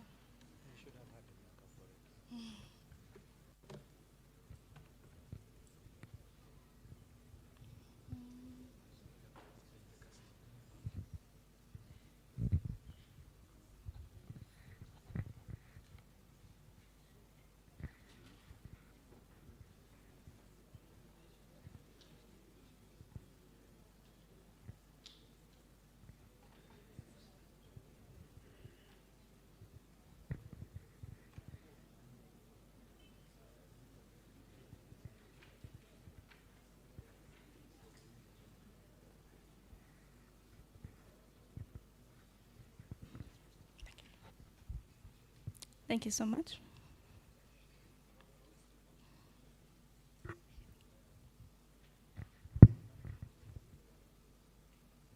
As I was saying, these were the different reasons that people think why there are not very many women in top political offices. Okay. 78% of the men reported that the reason why there are not very many women in top political offices is that women are held to a lower standard than men. 80% of the women concurred still to the same. The other reasons that were given as to why people think there are not many women in top political offices is that many Ugandans are not ready to elect a woman to a higher office. Women get less support from party leaders. Fewer women have the experience required to run for office. Family responsibilities do not leave enough time for the women to run for office. And lastly, women are not tough enough for politics. Okay. We also went on to ask our respondents what they think women should participate as in elections.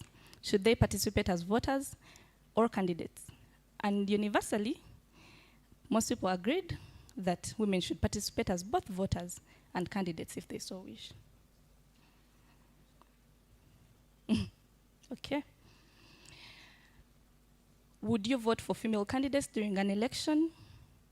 Specifically, the question was asked that if a male candidate and a female candidate with equal qualifications are to stand for an election, who would you vote for?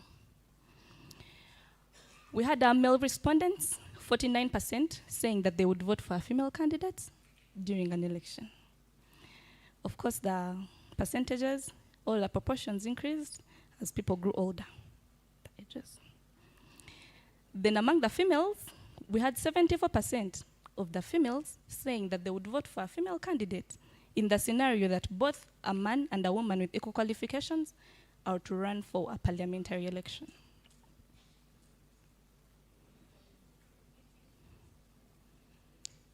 Okay.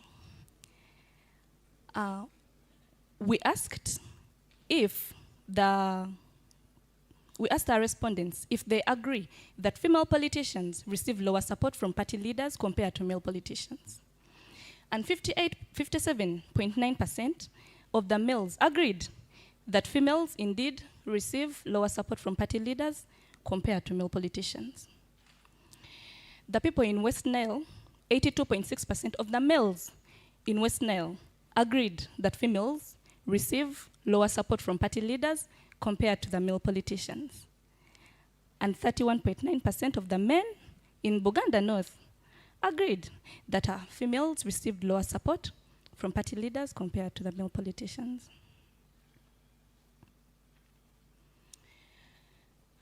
Is violence against women and girls a violation of human rights? We asked our respondents, and 97% of the females, 96% of the males agreed that indeed violence against women and girls is a violation of human rights.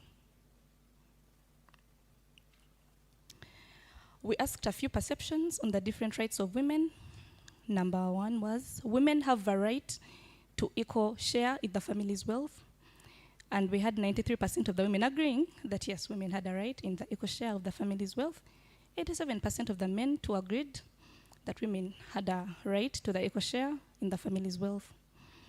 We also asked about how women have a right to contribute on views in all matters, and also if women and men should share the responsibility of raising children and doing housework. Both women and men, 91%, agreed that yes, women and men should share the responsibility for raising children and doing housework. So ladies and gentlemen, for those of you that may have walked in a little later than we started, this is a summary of what we have been presenting to you.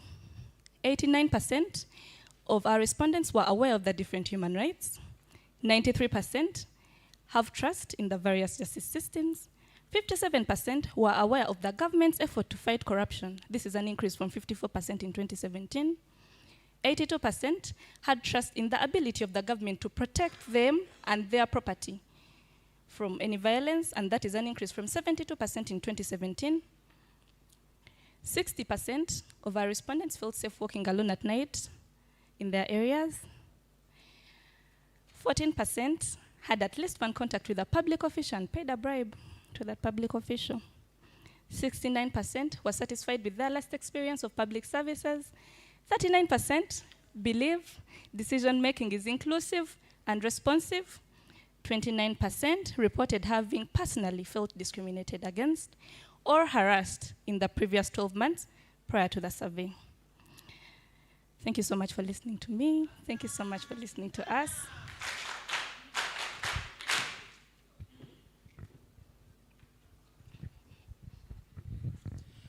Wow. I think you do an incredible job. Let's clap for this team. Apio and Sharifa, is it? Shifa.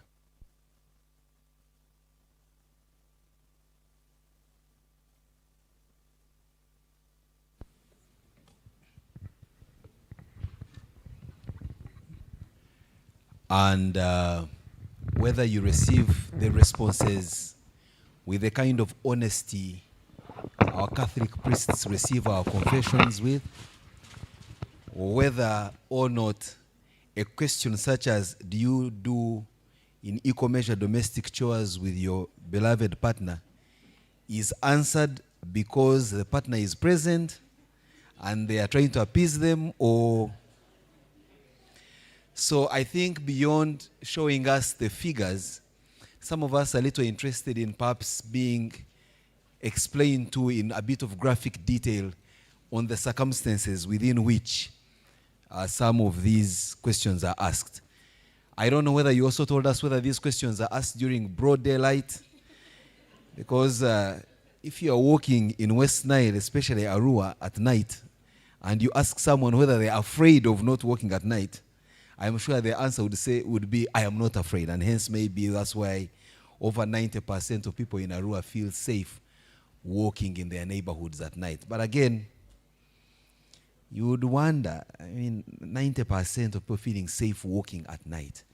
Is it so much about peace? Or there are certain activities they like to do in the dead of the night?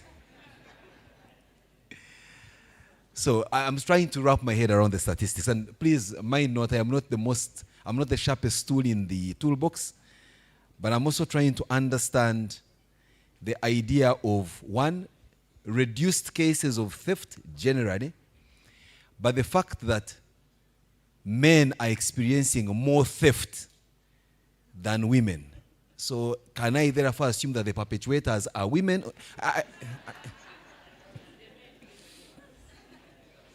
But then I went ahead to look at what was more stolen. And then I realized it's livestock. And many a times, much of the livestock belongs to men. Land. But if we went down to maybe who experiences more theft on jewelry, phones, perhaps the women would have, I don't know. Again, that's the importance of throwing at us these statistics for us now make sense of what they mean. I mean, when they say reduced theft,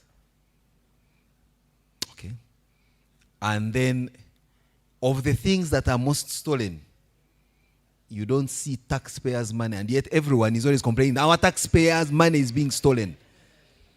So where were your respondents? Are they in communities that don't pay taxes? Are they in communities which are the ones stealing taxpayers' money? And then I'm just imagining, I have friends in Jinja and the other area, and I can imagine how they look at me every time I go to visit, because I've noticed from your statistics, people in Busoga generally have trust issues. 28% of people in Busoga believe everyone is bad. So the moment they see you walk through the door, he has come. Now, I don't know. Also now, we now look at the anecdote. I think that's where now the planners come in. How do we ensure that we build public trust in places where people have no trust? So generally, having looked at this report as a lay person, and everybody that came here referred to me as MC, which I felt is not statistically correct. I have a name and I introduced myself earlier on. But for purposes of clarity, so that the next person doesn't call me MC and I get angry. I normally get angry towards lunchtime. My name is Simon Kasiate.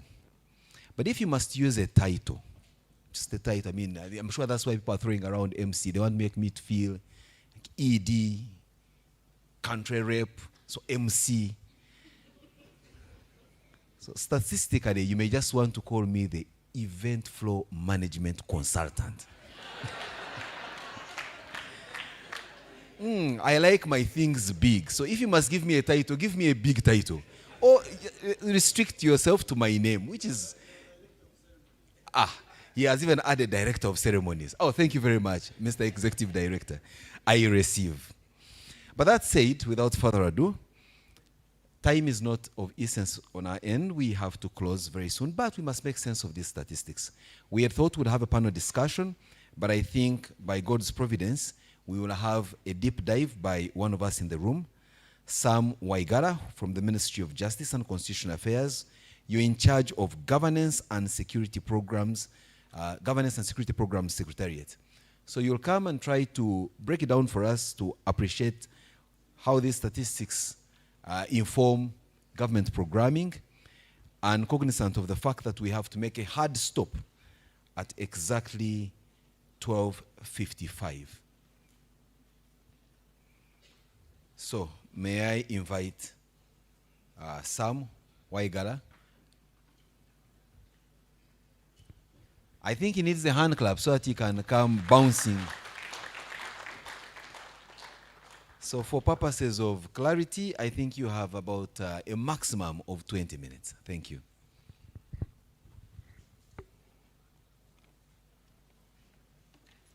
Thank you, Simon. Director of Ceremonies and all the other things. The Executive Director and members of the board, our development partners, invited guests, ladies and gentlemen. I want to thank you for coming to this great event, but in a special way thank you, boss, for giving us information to enable us make important decisions as a governance and security program. Allow me also take this opportunity to thank those that have bankrolled this exercise and enabled us to get this far, and thank the foot soldiers that have spent sleepless nights collecting the data and making sense out of questionnaires, out of focused group discussions, and the other demands. I am sure all of us appreciate that numbers don't lie. And somebody was teaching me this song, that if you are happy and you know, if you're happy and you know, if you're happy and you know, and you really want to know, if you're happy and you know, clap your hands. If you're happy and you know, stamp your foot. If you're happy and you know, say, am I? And I think, Simon, that gives you a glimpse of what we have in the report. That Ugandans now are generally happy people. And that is something that we has not come. It has not come out of the blue. It has come out of very many efforts. Efforts to make sure that there is limited dust. Efforts to make sure that you can move both during day and night. Efforts to make sure that there are institutions and all the other aspects. I want to just raise this, that as a governance and security program, we have been grappling with the limited information, especially on perceptions. Because there are things that are very hard to measure. And we have been tending to copy and Bana Idi, look at what the international community provides. Many of the indices depend on which side they woke up. And so we are glad that we now have our own homegrown statistics, something that we can back on, something that we can refer to and use to enable us make informed decisions. And we want to say thank you to you, boss, and the development partners for supporting this whole exercise. The survey covers several aspects and is as large as the whole program called governance and security. And we are informed and we all know that without peace and security, all the other aspirations, everything that we're looking out for will go out in vain. You can talk about the ATMs, but those ATMs will not deliver anything if there is no peace and security. And we don't want to plan in vain. We want to plan with concrete data, want to plan with concrete information. And I want to thank the team that has even shown the trend. I have not seen anywhere where we have performed poorly. If I was a student in a university or another place, I am seeing everywhere 80, 90. For the wrong ones, we are scoring 14%. And that indicates that there is positive growth in the various efforts of government to make this country a better place to live in. Human rights awareness. We note that the more educated you are, the more money you have in your pockets, the more informed you will be on human rights. Am I right? Because this is the discovery within the statistics that we are talking about. And so, if we are to maintain the 89% over the NDP period and grow it, we must be able to invest in those areas that increase incomes in the people's pockets, that enhance their knowledge base,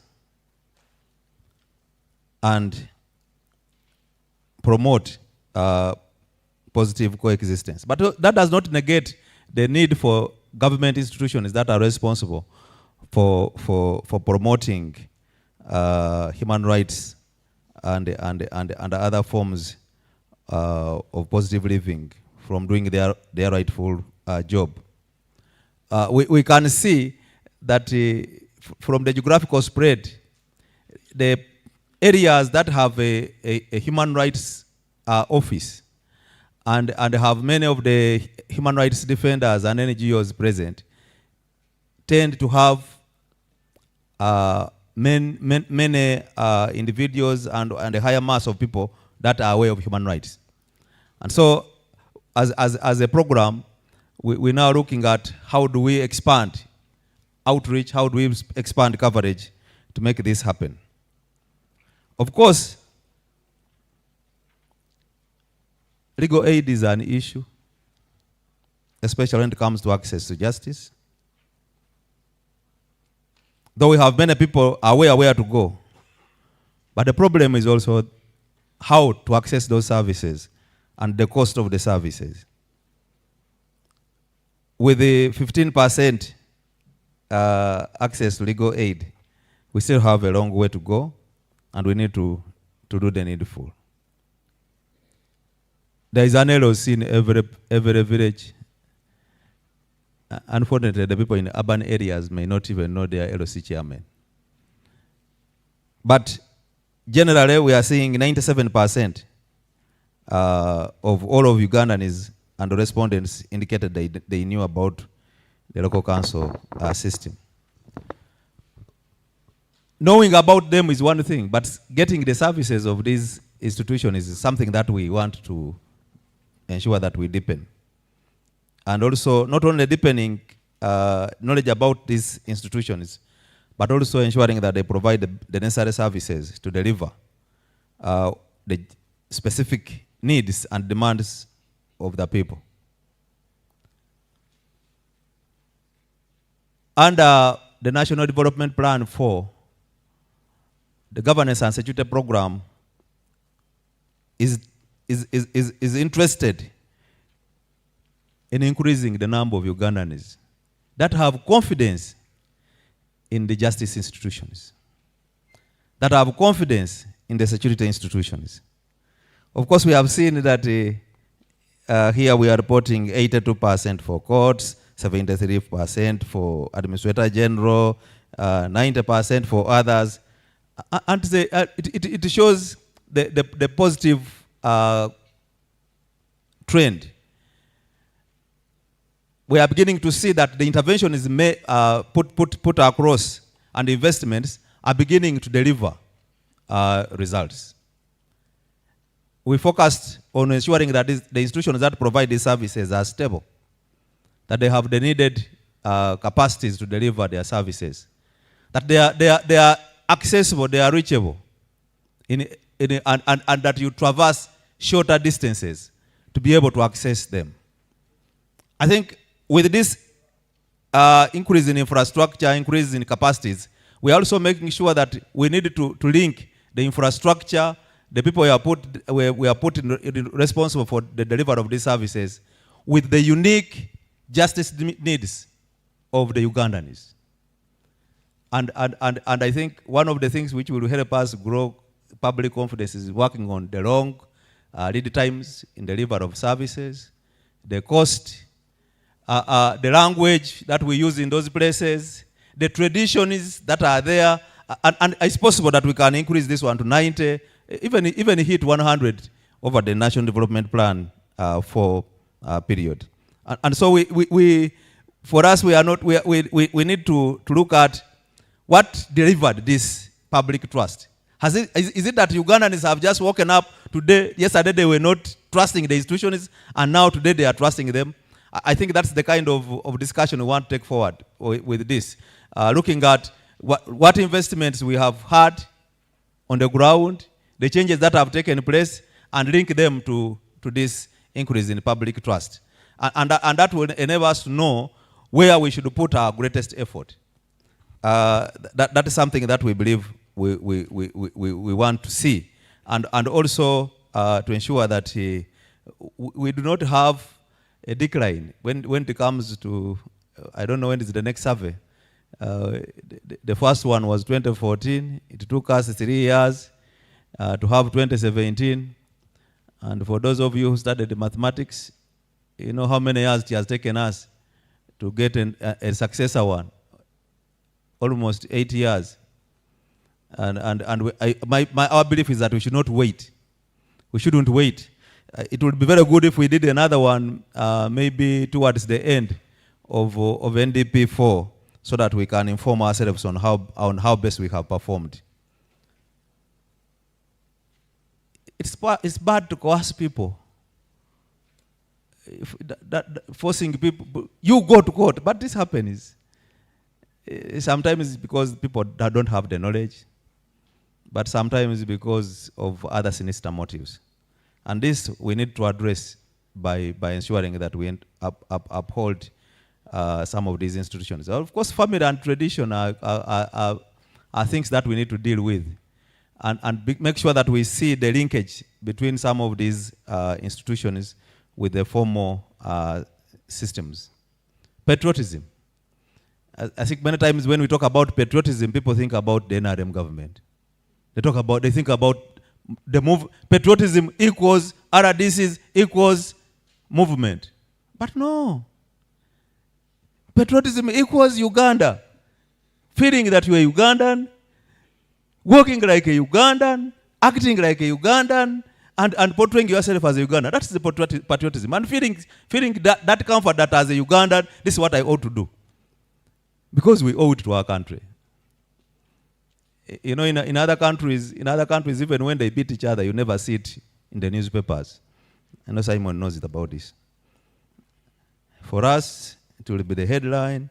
Kasindike, push it so that they can see. But how patriotic are we in making sure that we protect our gains as a country? We protect this trust, we protect this awareness, we protect the happiness. Whenever we talk about happiness, people think it is something, for Ugandans it's a laughing matter. But people out there look at you and really, they really wonder, you Ugandans, what do you give to God to deserve the happiness that you're enjoying? But the most important thing is that we need to address this low level of patriotism, 49%. And yet we are aware that it has impact on improving livelihoods. We are aware that it has impact on reducing corruption, because when you are patriotic, you think twice before you take that. Your car is taking petrol in the morning, then in the evening it is diesel. A patriotic person cannot do that. And we want to think and believe that we can be based on this to drive the point of patriotism home.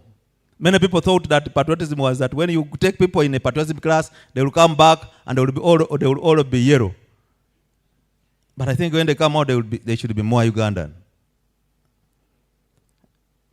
We are all aware that we are in an election season, and these numbers don't lie. I think we want to see a better improvement. We want to see it has come out a bit late, but we'll have to put it to Justice Byabakama that we need to hit 100% on awareness. We need to ensure that in a way all of those who have registered vote, and that we ensure that when we are talking about rights, about voter education and others, we don't run to Karamoja and leave, and we don't talk to the people in Wandegea, because this is what we are beginning to see, that we had less civic education in Kampala.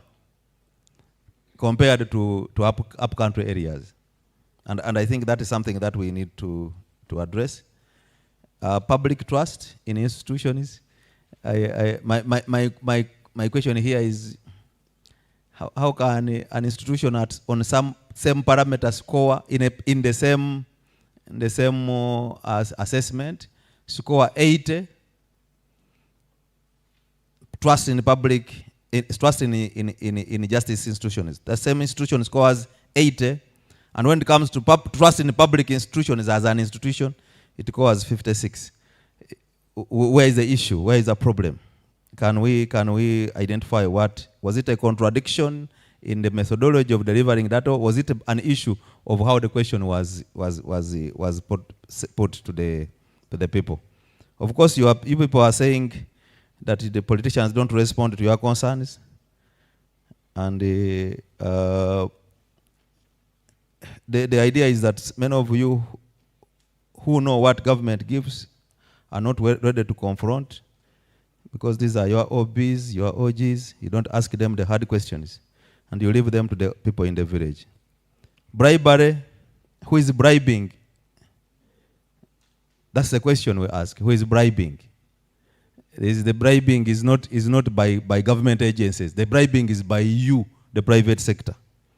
And I think we need to now change the fight against corruption from those that are receiving to those that are giving. Maybe that will help us to address this issue as we strengthen patriotism. Of course, everybody is knowledgeable about the fight against corruption, the institutions and so on, but we need to go a little more deeper against this. Peace and security. Of course, the crime rate has reduced. Even from administrative data, we are seeing a reduction in crime rate over the period. And that is of no excuse. But we are also looking at what brings down the crime rate. I'm very sure with the sub-county policing model, we are going to see a marked reduction in some of these petty crimes. The introduction of the canine unit, for instance, is one of the things that have helped us to track down on petty thieves in the countryside, those who are stealing cocoa, those who are selling coffee, and so on. And we are looking at the gains. I'm not saying that maybe that's the only thing that has contributed to the reduction in prevalence of theft, but we can begin linking these aspects to the findings and seeing how we can make this one improve better. We want to appreciate that we now have a measure on trust in security agencies. You know, we have been having a moving indicator and targets. It's a trust in public, trust in security agencies. We could not put a figure. We said moderate, and then said high, and I don't know where we are going to go, higher and highest. But now that we have a particular index, we believe that we will make use of this to improve on performance. I think 82%, yeah, it's good from 71%, but why not 100%? So if you are not if you are not trusting your security agencies, what will you turn to? Are you going to turn to, the other people say, so and so help me? But not for security. Not for security. We need to make sure that the other remaining 18% are brought in the fold and in the trust of security agencies. Yeah, people, you don't trust each other. That's why everybody is seated. Their phone is tightly marked. The wallet is heavily guarded because we don't trust each other. My name is Canon Wairagala Sam, and I share the name with the Basoga, and we have trust issues.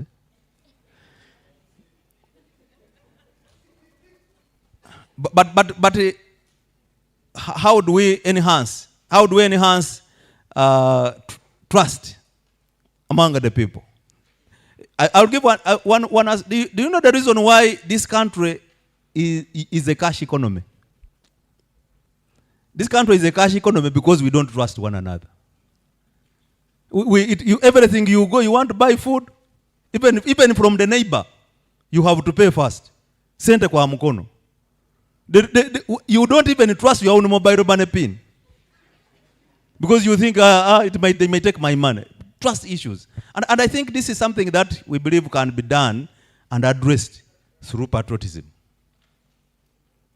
It is not going to be, even when we put the police everywhere and ensure that in terms of public security, you are 100% trusting the security agencies. When it comes to other people, we have issues. And this brings domestic violence because when somebody tells you I was playing golf, you think it was a different kind of golf.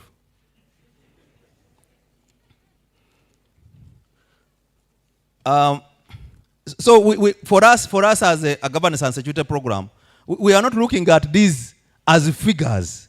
You look at them, you feel good about them, you clap. No, it is work. It is work. This is, in some areas, it is sending us back to the drawing board. Where we have in the National Development Plan a target of 70%, yet this survey is already showing us that we have hit 80%. Then we have to go back to the drawing board. How do we even maintain what we have here? Has it come out of some kind of willful thinking? Is it intentional? And for us, from the angle of governance and security, we don't want anything here to happen by chance. We want everything here to happen by choice. And we need to make sure that we link this to the investments, to the efforts, and also to the aspirations of the people of this country. Let's give the women a chance also as voters, as equal sharers of the means of survival. Share with them your bank account if they're also willing to share their bank account. We own property together. You allow me to spend it on your behalf, and then we are able to move on. But as I run down my 20 minutes, we need to address the issue of discrimination. And we need to get a little more information about discrimination. A little deep dive into this discrimination. We need to get a little deeper dive in decision making. Why is it that so many people believe it is not inclusive and responsive? Why should we score a credit, not a distinction, when it comes to experiences with our public institutions and the delivery of services? These are questions that we believe can be answered by taking a simple deep dive. The cause and the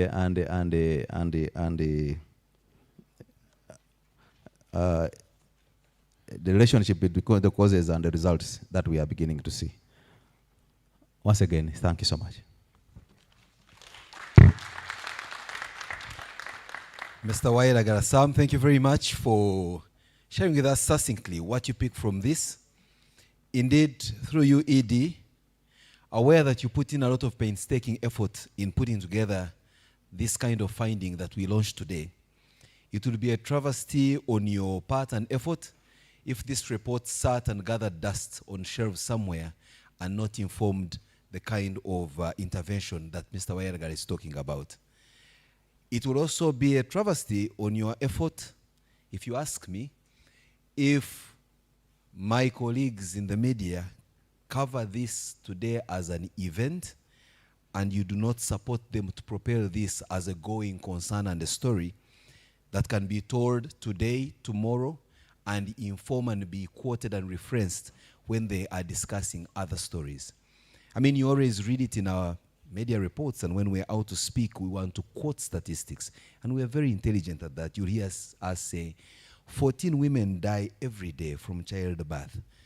I have always wanted to know which page in the UBOS report and which report that was where this statistic is embedded so that I can see it myself. I have used it. I have had many people use it. I believe that every day a matatu crashes of women giving birth. But what's the validity of that? Oftentimes when we check out, and you want to be a bit modern, you want to check out what they are saying about you in international media, you'll find experts on Ugandan issues. And who is the expert? Not Dr. Mkiza or Dr. whoever is in this house, but Samuel Smith, who lived in Kampala for 6 months and worked in a research at a university, and they are now an expert on African affairs. They lived in Kampala, worked in Kampala, first time in Africa, perhaps only moved for safari in Kenya, but now they are discussing at the Davos International Economic Forum on expert matters on African economy.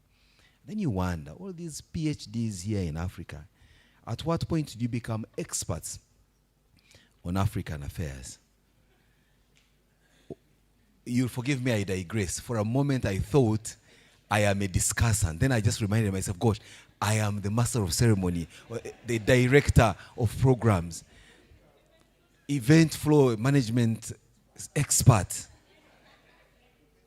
Perhaps now that should also inform you something that you did not do quite some bit of research about the person you invited for this role. So you brought me for a role lower than my mental capabilities, which I appreciate. So next time you now know how to invite me, perhaps as a discussant. But that said, I will now ask that the more intelligent people in the room make questions, be brought forward, or ask or make comments. So you'll move the microphone around. But before you do, Sam Wairagara did speak about the issue of being Ugandan and patriotism and all. If in your questionnaire, we added that question to any respondent and asked them, what is a Ugandan? Without giving them objectives of A, black, B, short, 3, talkative. And we just allowed them to just tell you and give them same in and say, what is a Ugandan? What do you think their responses would be? Would their responses be determined by which part of the country they are seated, what creed they profess, what tribe or language they speak? Yet, in all this, we want to be wrapped in one box with a black, yellow, red ribbon, and we are referred to as Ugandans. So these reports are very important, but sometimes they need to help us unpack very complex issues. That said, who has a question or comment that they may want to put across? And from my way of how I love to do my statistics while doing this kind of work, it better be a lady. Thank you very much. When she's finished, I will tell you why, and you will actually witness why. As long as the question is not directed to me, please feel free to ask anybody on that table, especially Madame Apio. I thank you so much, the Director of Ceremonies. Oh, thank you very much. My name is Sarah Birungi, and I work with the Uganda Human Rights Commission. Allow me to congratulate the ED and your team for the great job done. And let me start from where Mr. Sam Wairagara talked about the patriotism that Mr. Kasiate has just talked about. When Ms. Sharon was presenting her findings, she talked about something like patriotic programs. And as a patriotic Ugandan, I would like to know some of those programs, because my understanding is similar to that of Mr. Wairagara, whereby I don't have to go to class or to attend any program. to be patriotic. By virtue of being Ugandan, I should be able to love my country and all that comes with it. But allow me also to say, to comment on some of the findings in the research where my institution as the Uganda Human Rights Commission has a mandate. I was touched that there is less civic education, for instance, in Kampala. And for me, that is a lesson, and that is something to take forward as an institution, but also generally to see that only 27% of the respondents know about the institution as the Uganda Human Rights Commission being available for their service. So that is something to take with me. But also, I was happy that there is an increase in the trust of the public from 54% to 82%. They have trust in the Uganda Human Rights Commission, and that is something also to, be happy about. Allow me also to comment on the reasons for the lack of patriotism. Mr. Sam talked about the corruption, and Ms. Sharon also talked about it, I think, and the bribery that all that is embedded in corruption. But from my education background as a peace scholar, I think it has a lot to do with structural discrimination, which also they discussed and Mr. Sam talked about. And from the research, the respondents may not be aware of this kind of structural discrimination. They were talking about feeling discriminated, but most of it is structural, which we need to work on as a country. It is embedded in the systems that we have, and we need to work on it so that we have a bit of, regional balances in terms of education, access to justice, health, and that is something also we need to think about. At the beginning, during the remarks, Dr. Chiwangu, who has unfortunately left the house, talked about the need for us to confront the new frontiers of conflict. And she talked about something called violent extremism. It is something that we've just embarked on as a commission. It is on the rise in the country. It may not be so pronounced, but we know it is something that is cropping up. And one of its causes is actually some of the factors that we saw in the findings, like lack of jobs, like feeling discriminated, like unemployment, because we have a very youthful population, and most of these are in the countryside without jobs, feeling discriminated. And maybe to break the ice a bit about what violent extremism is, these are people who feel they need to use violence, for instance, to achieve their political or ideological or religious beliefs. And it starts from, just a belief, radical. They have people who come to them and slowly they give them ideas, they think about them. And we've noticed that some of them are taken to certain camps in the forest and somewhere to tell them that, no, you're being discriminated on basis of, your religion, of basis of your political affiliation. And so at the end of the day, these beliefs spring up into a use of violence. And as a commission, we visit places of detention, and we found some of these individuals in some of these places of detention. So it is something that the Uganda Bureau of Statistics can think about and interrogate further in your next survey to see how to, deal with it. Let me stop there for now. Thank you. Thank you, Sarah Birungi from the Uganda Human Rights Commission. I think she deserves a hand clap. The courage to start first, and even after the call to give your brief question and comment, and she went on to give her brief question and comment. But what do I pick from this to guide ED? I think there is need for you to have intergovernmental or other interagency cooperation, because somewhere I heard, was it by your remarks to someone, or it was me rumor mongering with someone, that you are struggling for the most part to carry out these surveys for many reasons, including financial. That's why you had one in 2014, another came 3 years later, and now another is in 2025. What was happening between 2017 and 2025? Was it returning as unfunded priorities? Perhaps. But there are agencies with whom you can collaborate. They can put aside some of their budget to support elements of their interest. You heard Sarah saying, maybe UBOS can interest itself in this area of human rights. That's your interest. They do the survey. Pick some resources from your different development partners. Pass the resources on to UBOS.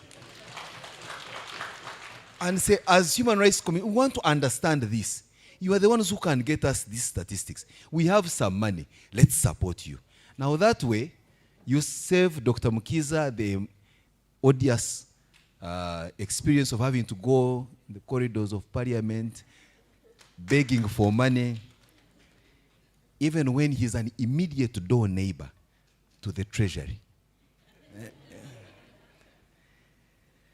I want to take another 1 or 2 questions or comments, so then I allow for them to be answered once as an omnibus, and they will be answered by the executive director, because after he has made his remark around those questions or comments, he will then take the opportunity to invite our guest of honor for today to conclude our engagement. As we agreed, we are going to make a hard stop at exactly 12:55 p.m. And in fact, matter of fact, after I hand over to the executive director, I will have broken protocol if you see me again on this podium. So let's make it quick. There was a hand here. Oh, yes. And then we shall go to our dear friend, Honorable, a member of the Equal Opportunities Commission. Thank you very much, moderator. Thank you very much, ED, and everyone who has worked around for this report. My name is Chris Magezi. I'm an assistant commissioner in the Office of the Prime Minister, responsible for strategic coordination, governance, justice, and peace. I have 2 questions, 1 question and 1 observation. I want to begin with a question. In the presentation all through, we are looking at local authorities. Did we specifically mean local councils or local governments? Because why I'm asking that question, they exist at different levels. Whereas the local council like 1 and 2 may not have budgets to deliver services, the others from 3 and above may have budgets to deliver services. So if we are looking at satisfaction of the public in the delivery of services, are we thinking about, were we investigating where resources have been appropriated to deliver services? Or we are basically looking at, for example, Local Council 1, which does its statutory role, not necessarily doing projects or programs. My other observation, from the face of it, I noted that there is a lot of trust in the local structures. People seeking for justice. They go to local councils, the majority of them, compared to the formal justice systems. What I'm thinking from these statistics is that I think the uptake of these statistics to inform programming and also policy. We need to see more investment in the local structures, in the local councils, to be able to deliver. Because now, when you look at the delivery, for example, of justice, the councils, they are local council courts from 1 to 3. But what is the capacity of those local council courts to dispense justice? I attended the court session one time, and the chairman of the court ruled that the case had ended in a draw. That speaks to the issue of capacity.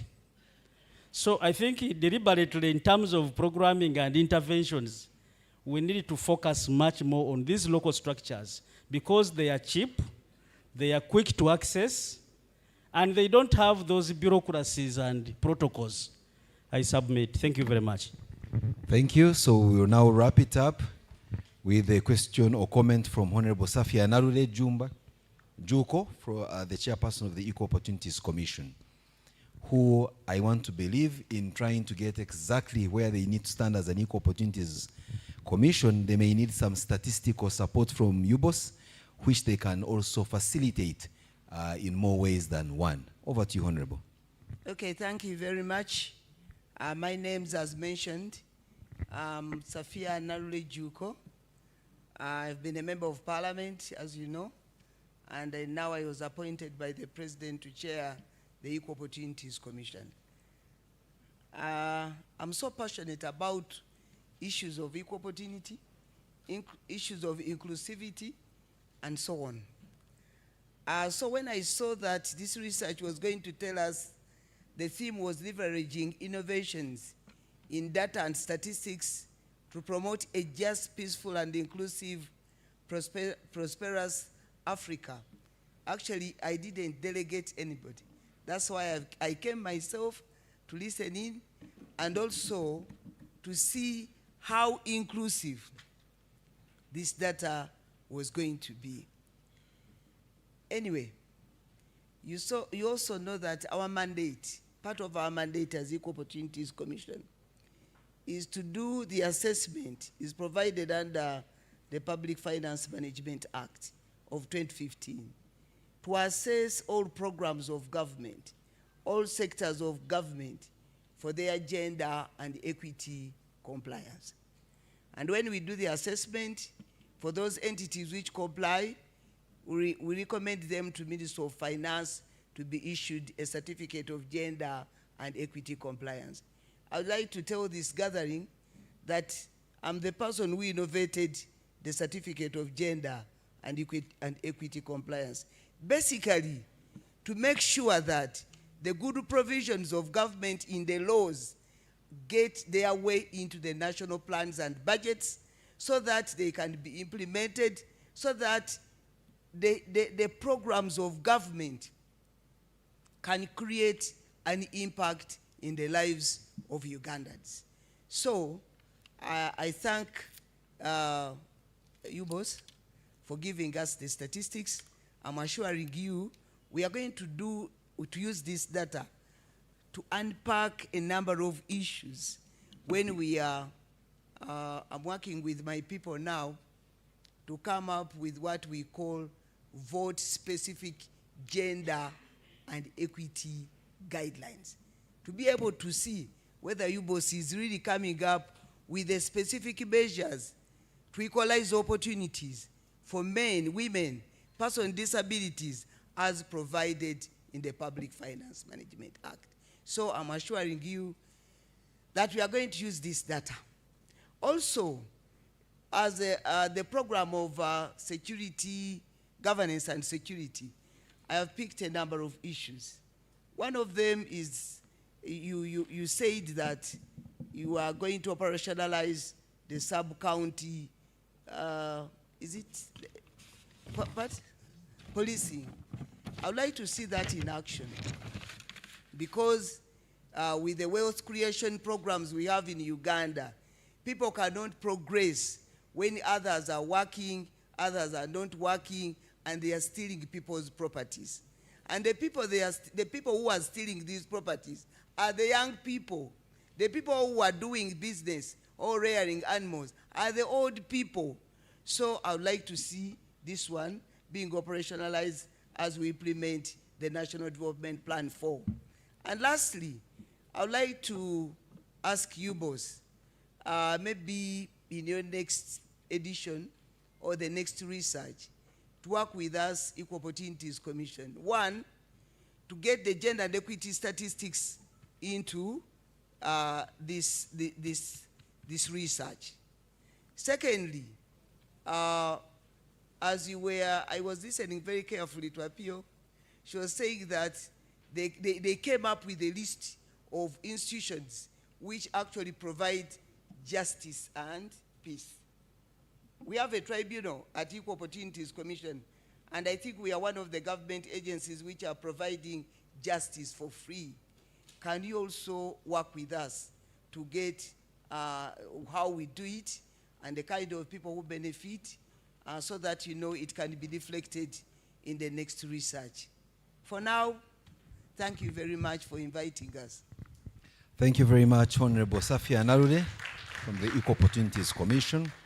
And so, as the Executive Director prepares to come and answer to these questions and perform the other duty, maybe I also make a personal request to Dr. Mkiza and team. At what point do you use the following terms to describe someone? Young man, and now an old man. Because Honorable Safia just says, see, the young men and women are stealing. The old ones are working and farming. So who is young? Because before let me be very specific. Dr. Mkiza, get the microphone. Please get them. I have the pleasure to have you and me. Now time for a spontaneous interview. The microphone is in front of you. How would you describe me? Am I a young man or an old man? Look at me. How old are you? I am 50. You are not a young man. Why then do you people accuse me of being young? Why do you people call me that young man? No. So at what point did I stop being a young man? She's using the age groups in the report. We have from 18 to 30, and that is purely youth. Okay. This age group of 31 to 59 has, I think, has some contamination.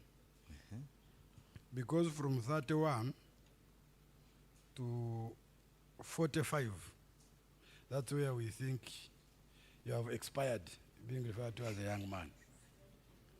If you are 46 and above, you are a very serious adult.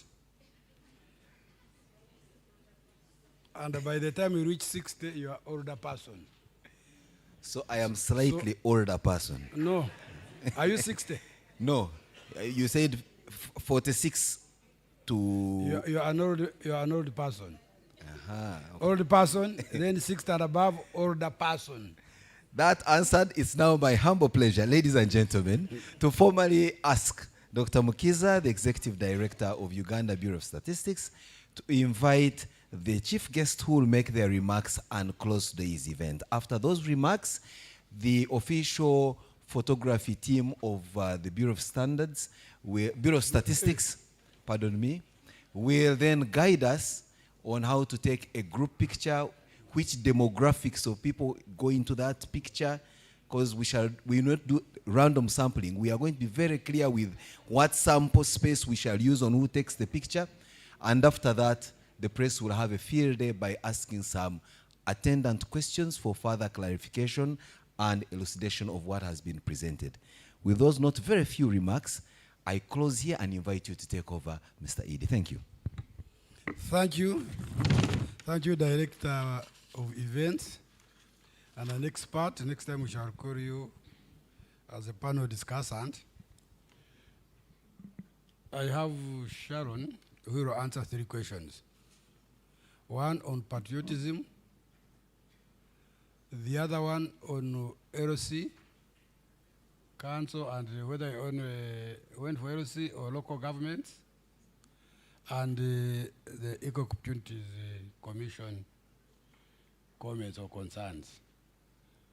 Then after that, I will wrap up to remind you of the major findings of the survey before I call upon the representative of the Honorable Minister for Finance. Sharon? Thank you, Edie, and thank you, participants, for those very good questions and comments, stroke input. On the issue of patriotism that was raised, it wasn't just about inborn love for the country, for an individual. No, that's not what we're asking. For some of us, if you've been to some of these schools, especially the secondary schools, they have patriotism clubs. And some villages also have developed, not all, but in some areas when you go there. So we looked at such clubs, but we also know at the national level there is the National Secretariat for Patriotism. I think it should be Office of the President somewhere, but we looked at such clubs existing where people come together to talk about patriotism, how to foster this culture of love for your country, and, you know, inspire each other for the greater good of our country. So that's what we look at, not just you as an individual saying, I love Uganda or something like that. That's what we looked at as patriotism. And on the issue of the trust in the local authorities or councils, we focus on only the ones which, of course, are mandated to deliver services. So those are the ones who have the budgets, who have the LC3 and above, like rightfully stated. However, when it came to questions like to do with conflict resolution, we know this one doesn't require a budget. So if you went to an LC1 or LC2, that was considered, it was okay. So we had those controls within. So I hope I've answered that. And the issue raised by the chairperson, Equal Opportunities Commission, we take note. And just to let you know, when we are starting this survey, I indicated the first process was stakeholder engagement. So we have a technical working group for the governance, peace and security, actually headed by Mr. Sam Wairagala himself. He's our chair. And other institutions are represented, including the equal opportunities. So we do wide consultation. We even have other stakeholder meetings beyond the technical working group. However, I take note, and moving forward, given the issues you've raised, we'll ensure that we also reach you personally. If you've come personally, we'll also ensure we reach you personally. But we have that kind of consultative action, which is very wide and involving. And we believe whatever we capture reflects their views, and at the end of the day, when we disseminate, our findings should be relevant and usable by our stakeholders. So, yeah, thank you. I think that's what the ED requested me to respond to.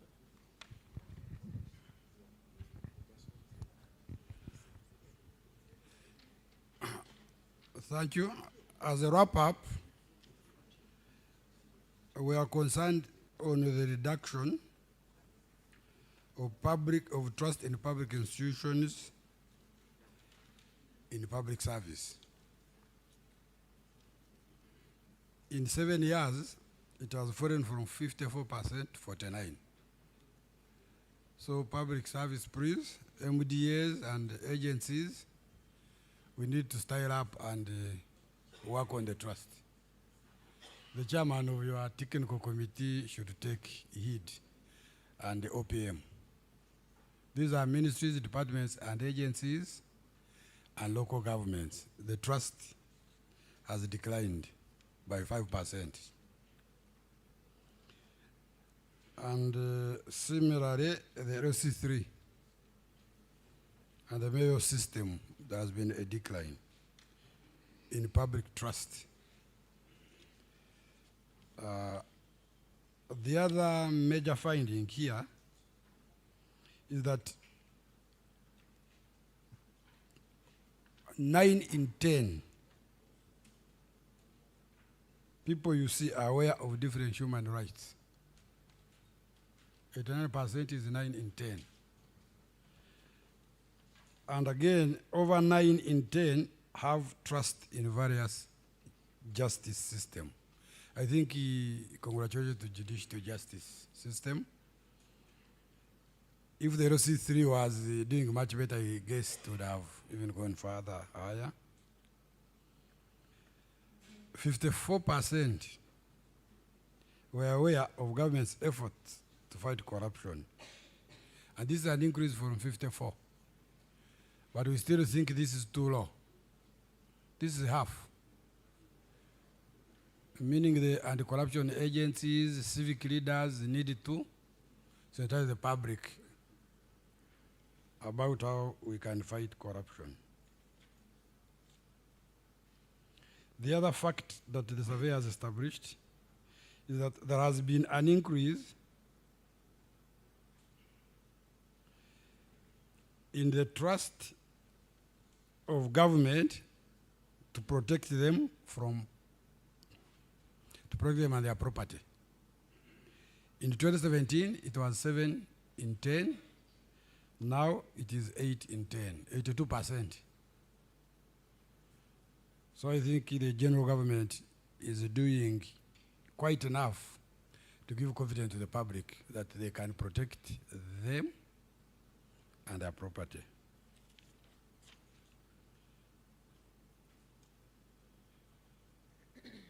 However, there is a big chunk where we are seeing 14% of the general public at least one contact with the public official had paid a bribe. 14%. And when you look at their demographics, these are those who have higher education than primary. Those who have not gone to school are not paying bribe, which means the bribes are being exacerbated by the elites so that they can get away with the justice. So the elites are the ones actually spanning bribery and corruption. With those summaries, I would like to call upon Director Lozette, who has been delegated by the Minister to give closing remarks.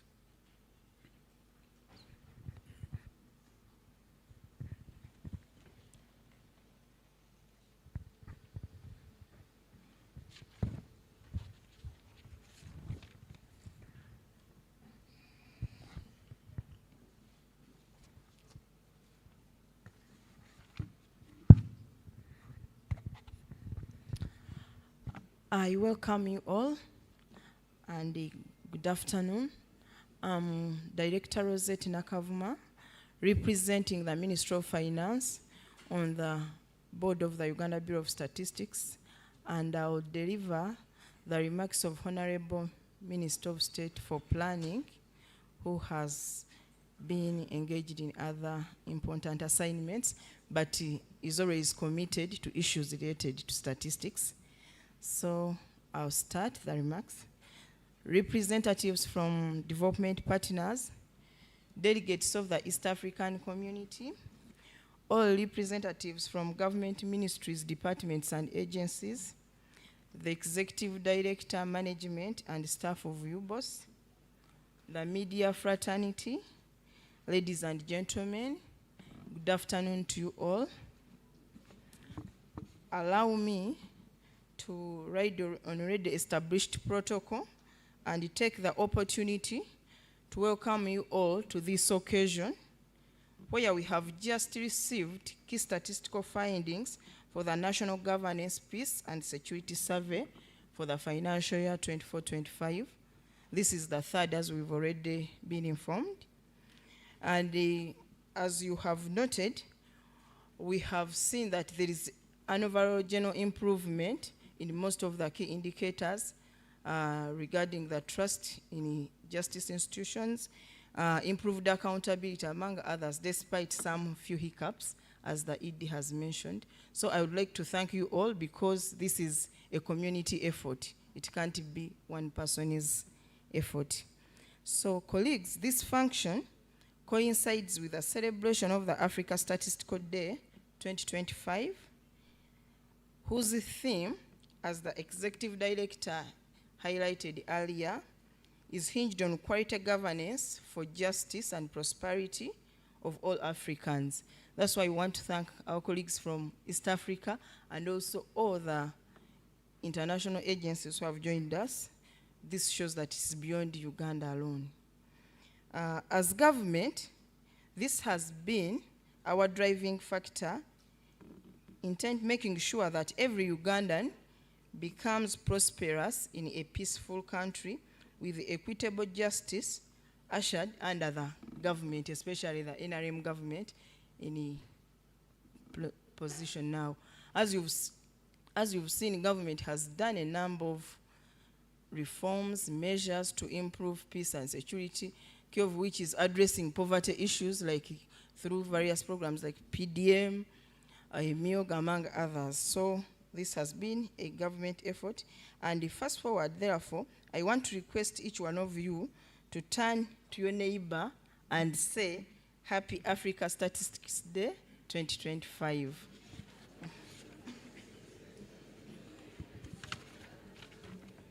Okay, thank you.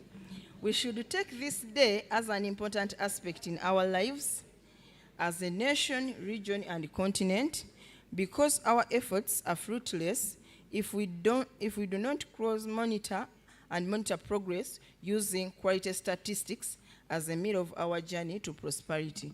You know, evidence-based decision making is very critical. Already we have already noted that local councils have done a great job in delivering service.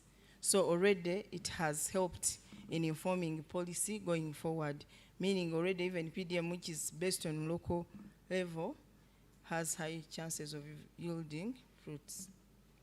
So I therefore wish to thank the executive director and your team, plus all other key stakeholders, for being steadfast in availing to us the statistics in all facets and in a timely manner to inform our planning, policy formulation, and decision making at all levels.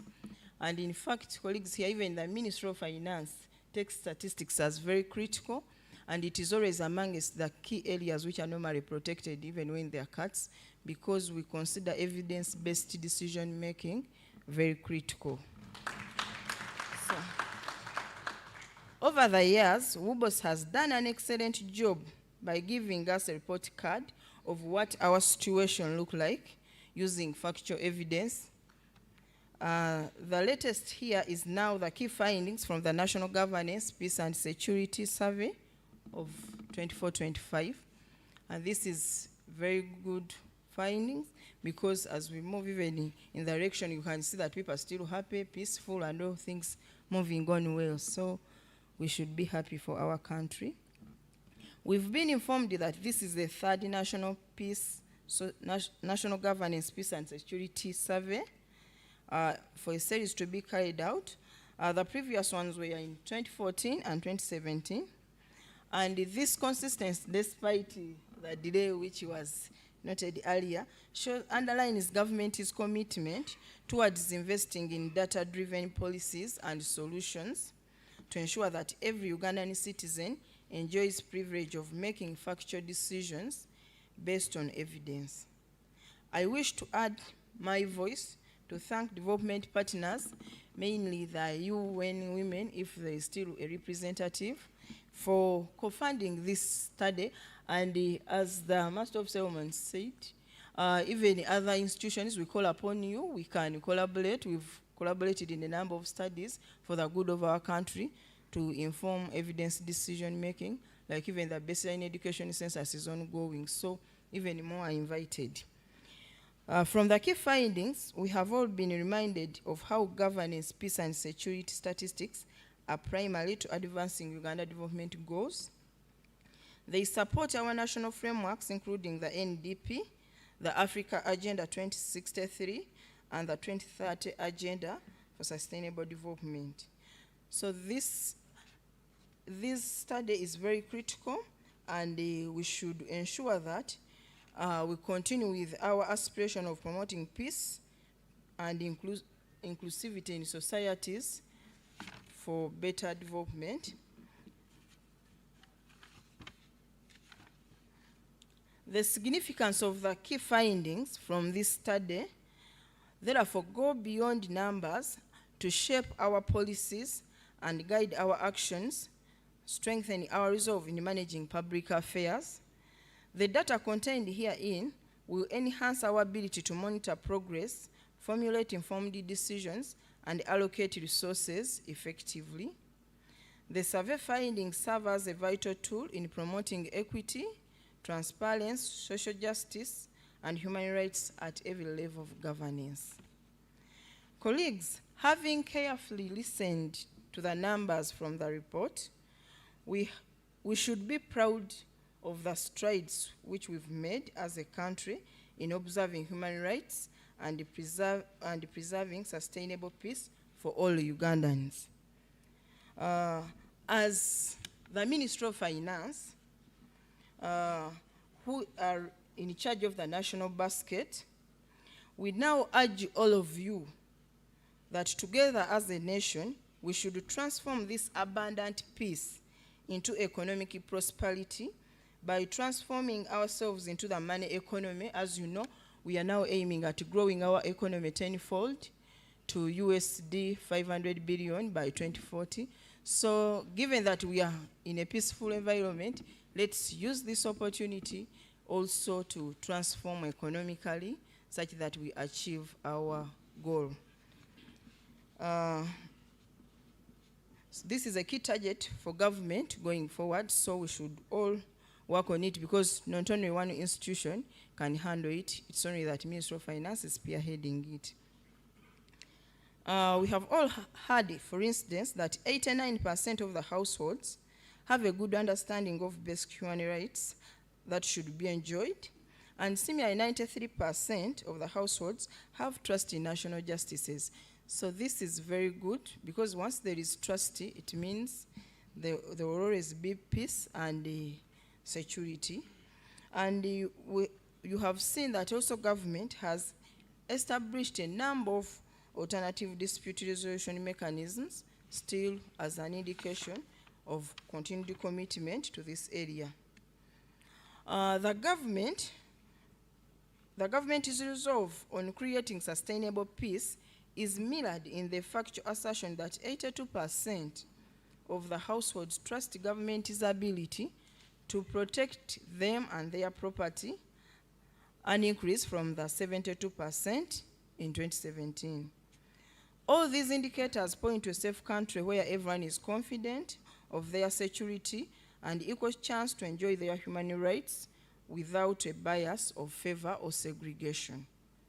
Nonetheless, like other previous speakers have noted, I've also noted a decline in public service trust, and the LC3, the mayors also need to improve. In addition, 14% had at least one contact with a public official who needed a bribe, which is against the efforts of President of recent.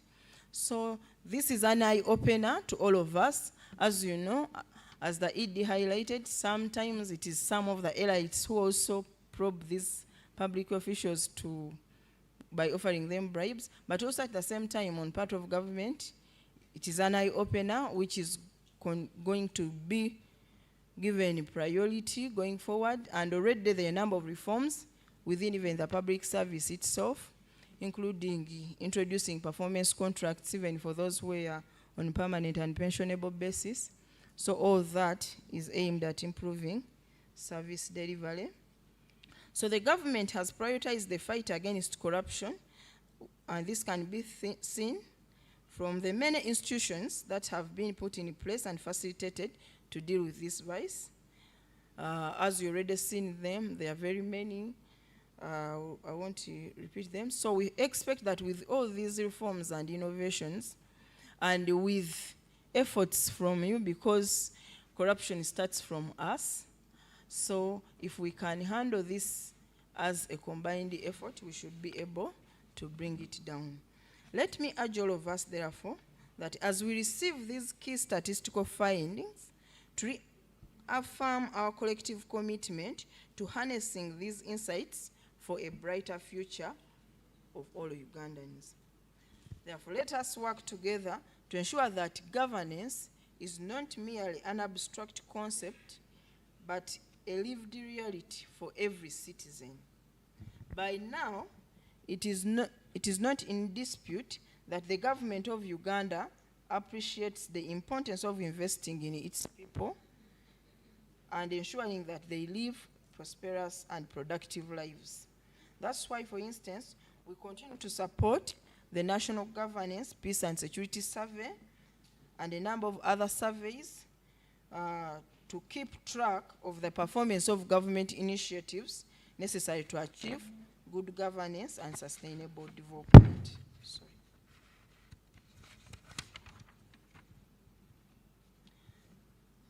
The revelations that arise out of the survey key findings, therefore, are a core in giving direction to our country. We can now reflect on what we have been doing, how we have been doing it, and with precision determining the next course of action. As I conclude, today's event should trigger widespread dissemination of these key findings as we await the findings from the main survey report to be disseminated further.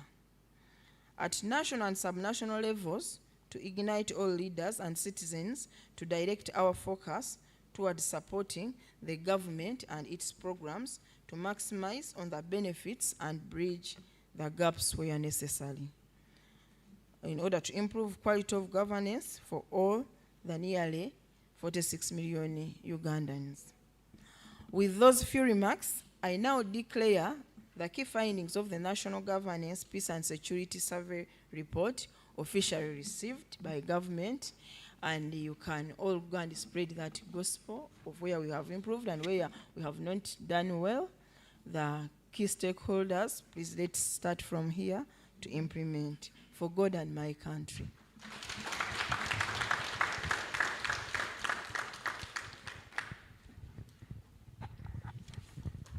Thank you, our board member and also representative of our chief guest, the Minister of State for Planning, Honorable Amos Lugolobi. Let us add her a very big hand clap for delivering that very commendable concluding remarks on this very wonderful day. I will therefore request that you officially launch this report. We have gotten a dummy which is going to be signed by our chief guest representative, the ED and members on that table. And after that, I'll request that you don't move, but we have a group photo. And then we shall be concluding our activity for today. So, John, I request that you open the dummy. Okay. Okay.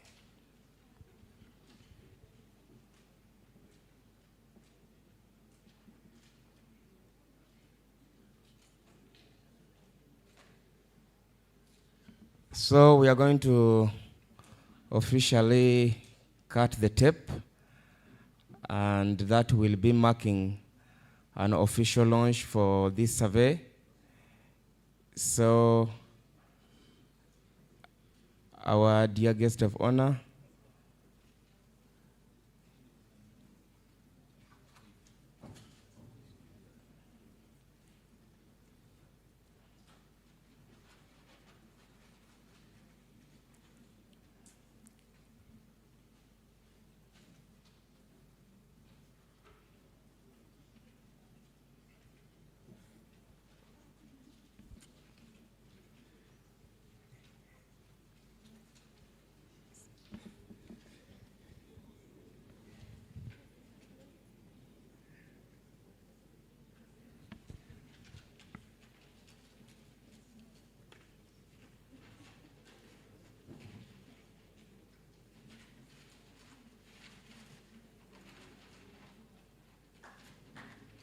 so I guess the report has been unveiled,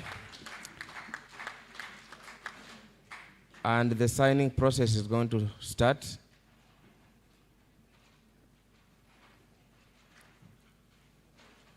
Perhaps we shall also request the Executive Director, Equal Opportunities Commission, to join in signing this report. Honorable.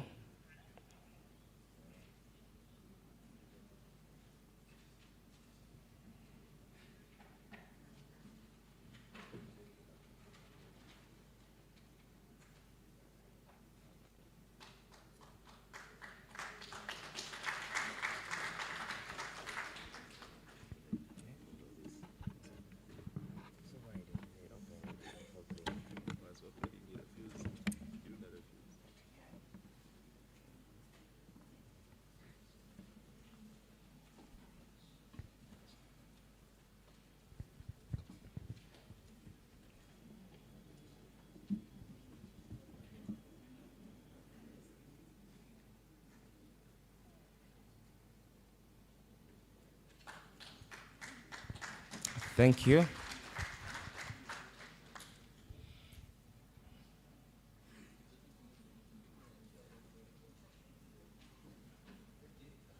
Minister of Justice.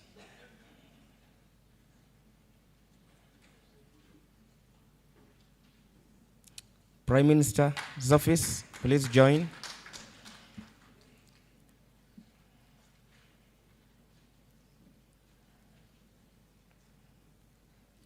UN Women.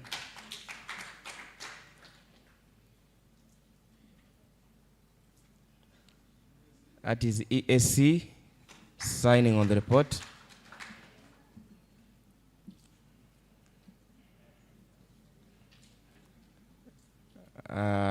United Nations.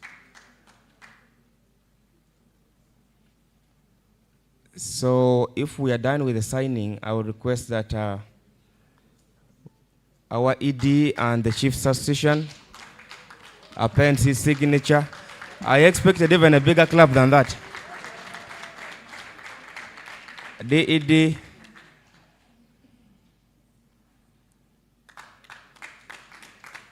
Thank you. Thank you. Director Helen. This is a confirmation that the report is ready for consumption.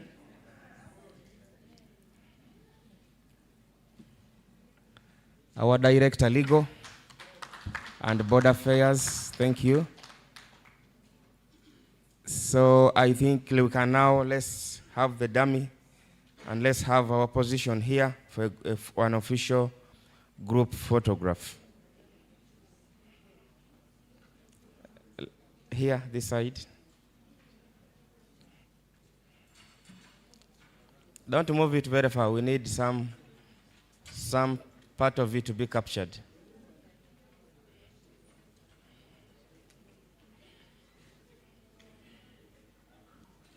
So let's have our official group photo.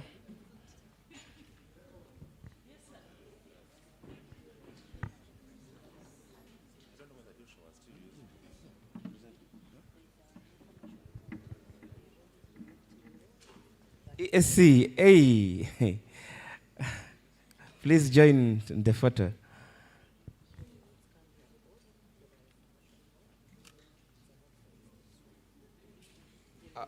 Just hold on. Are we all in that photo?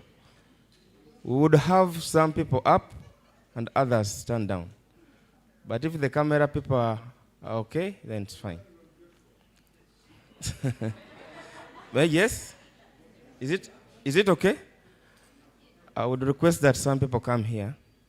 Just climb up here, yes. Madam Helen, here, up here. Up here. Commissioner, up here. Up. Shifa, you can come up. There. It's fine. It's okay. I think that is going to give us a better opportunity.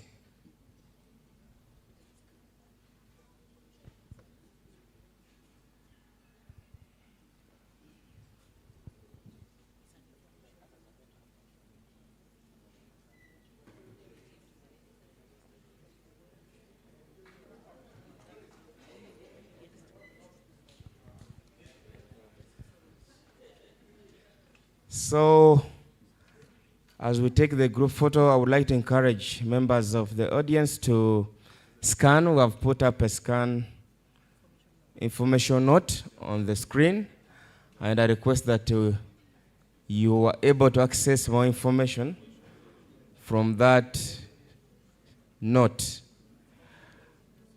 The ED has provided us with lunch, and we are going to request that all stakeholders be guided to Amagara restaurant, and then the rest of us shall have our lunch from here. So I want to thank you so much for coming. And this marks a very wonderful day for the Bureau as we celebrate the Africa Statistics Day 2025. The event has finally come to an end.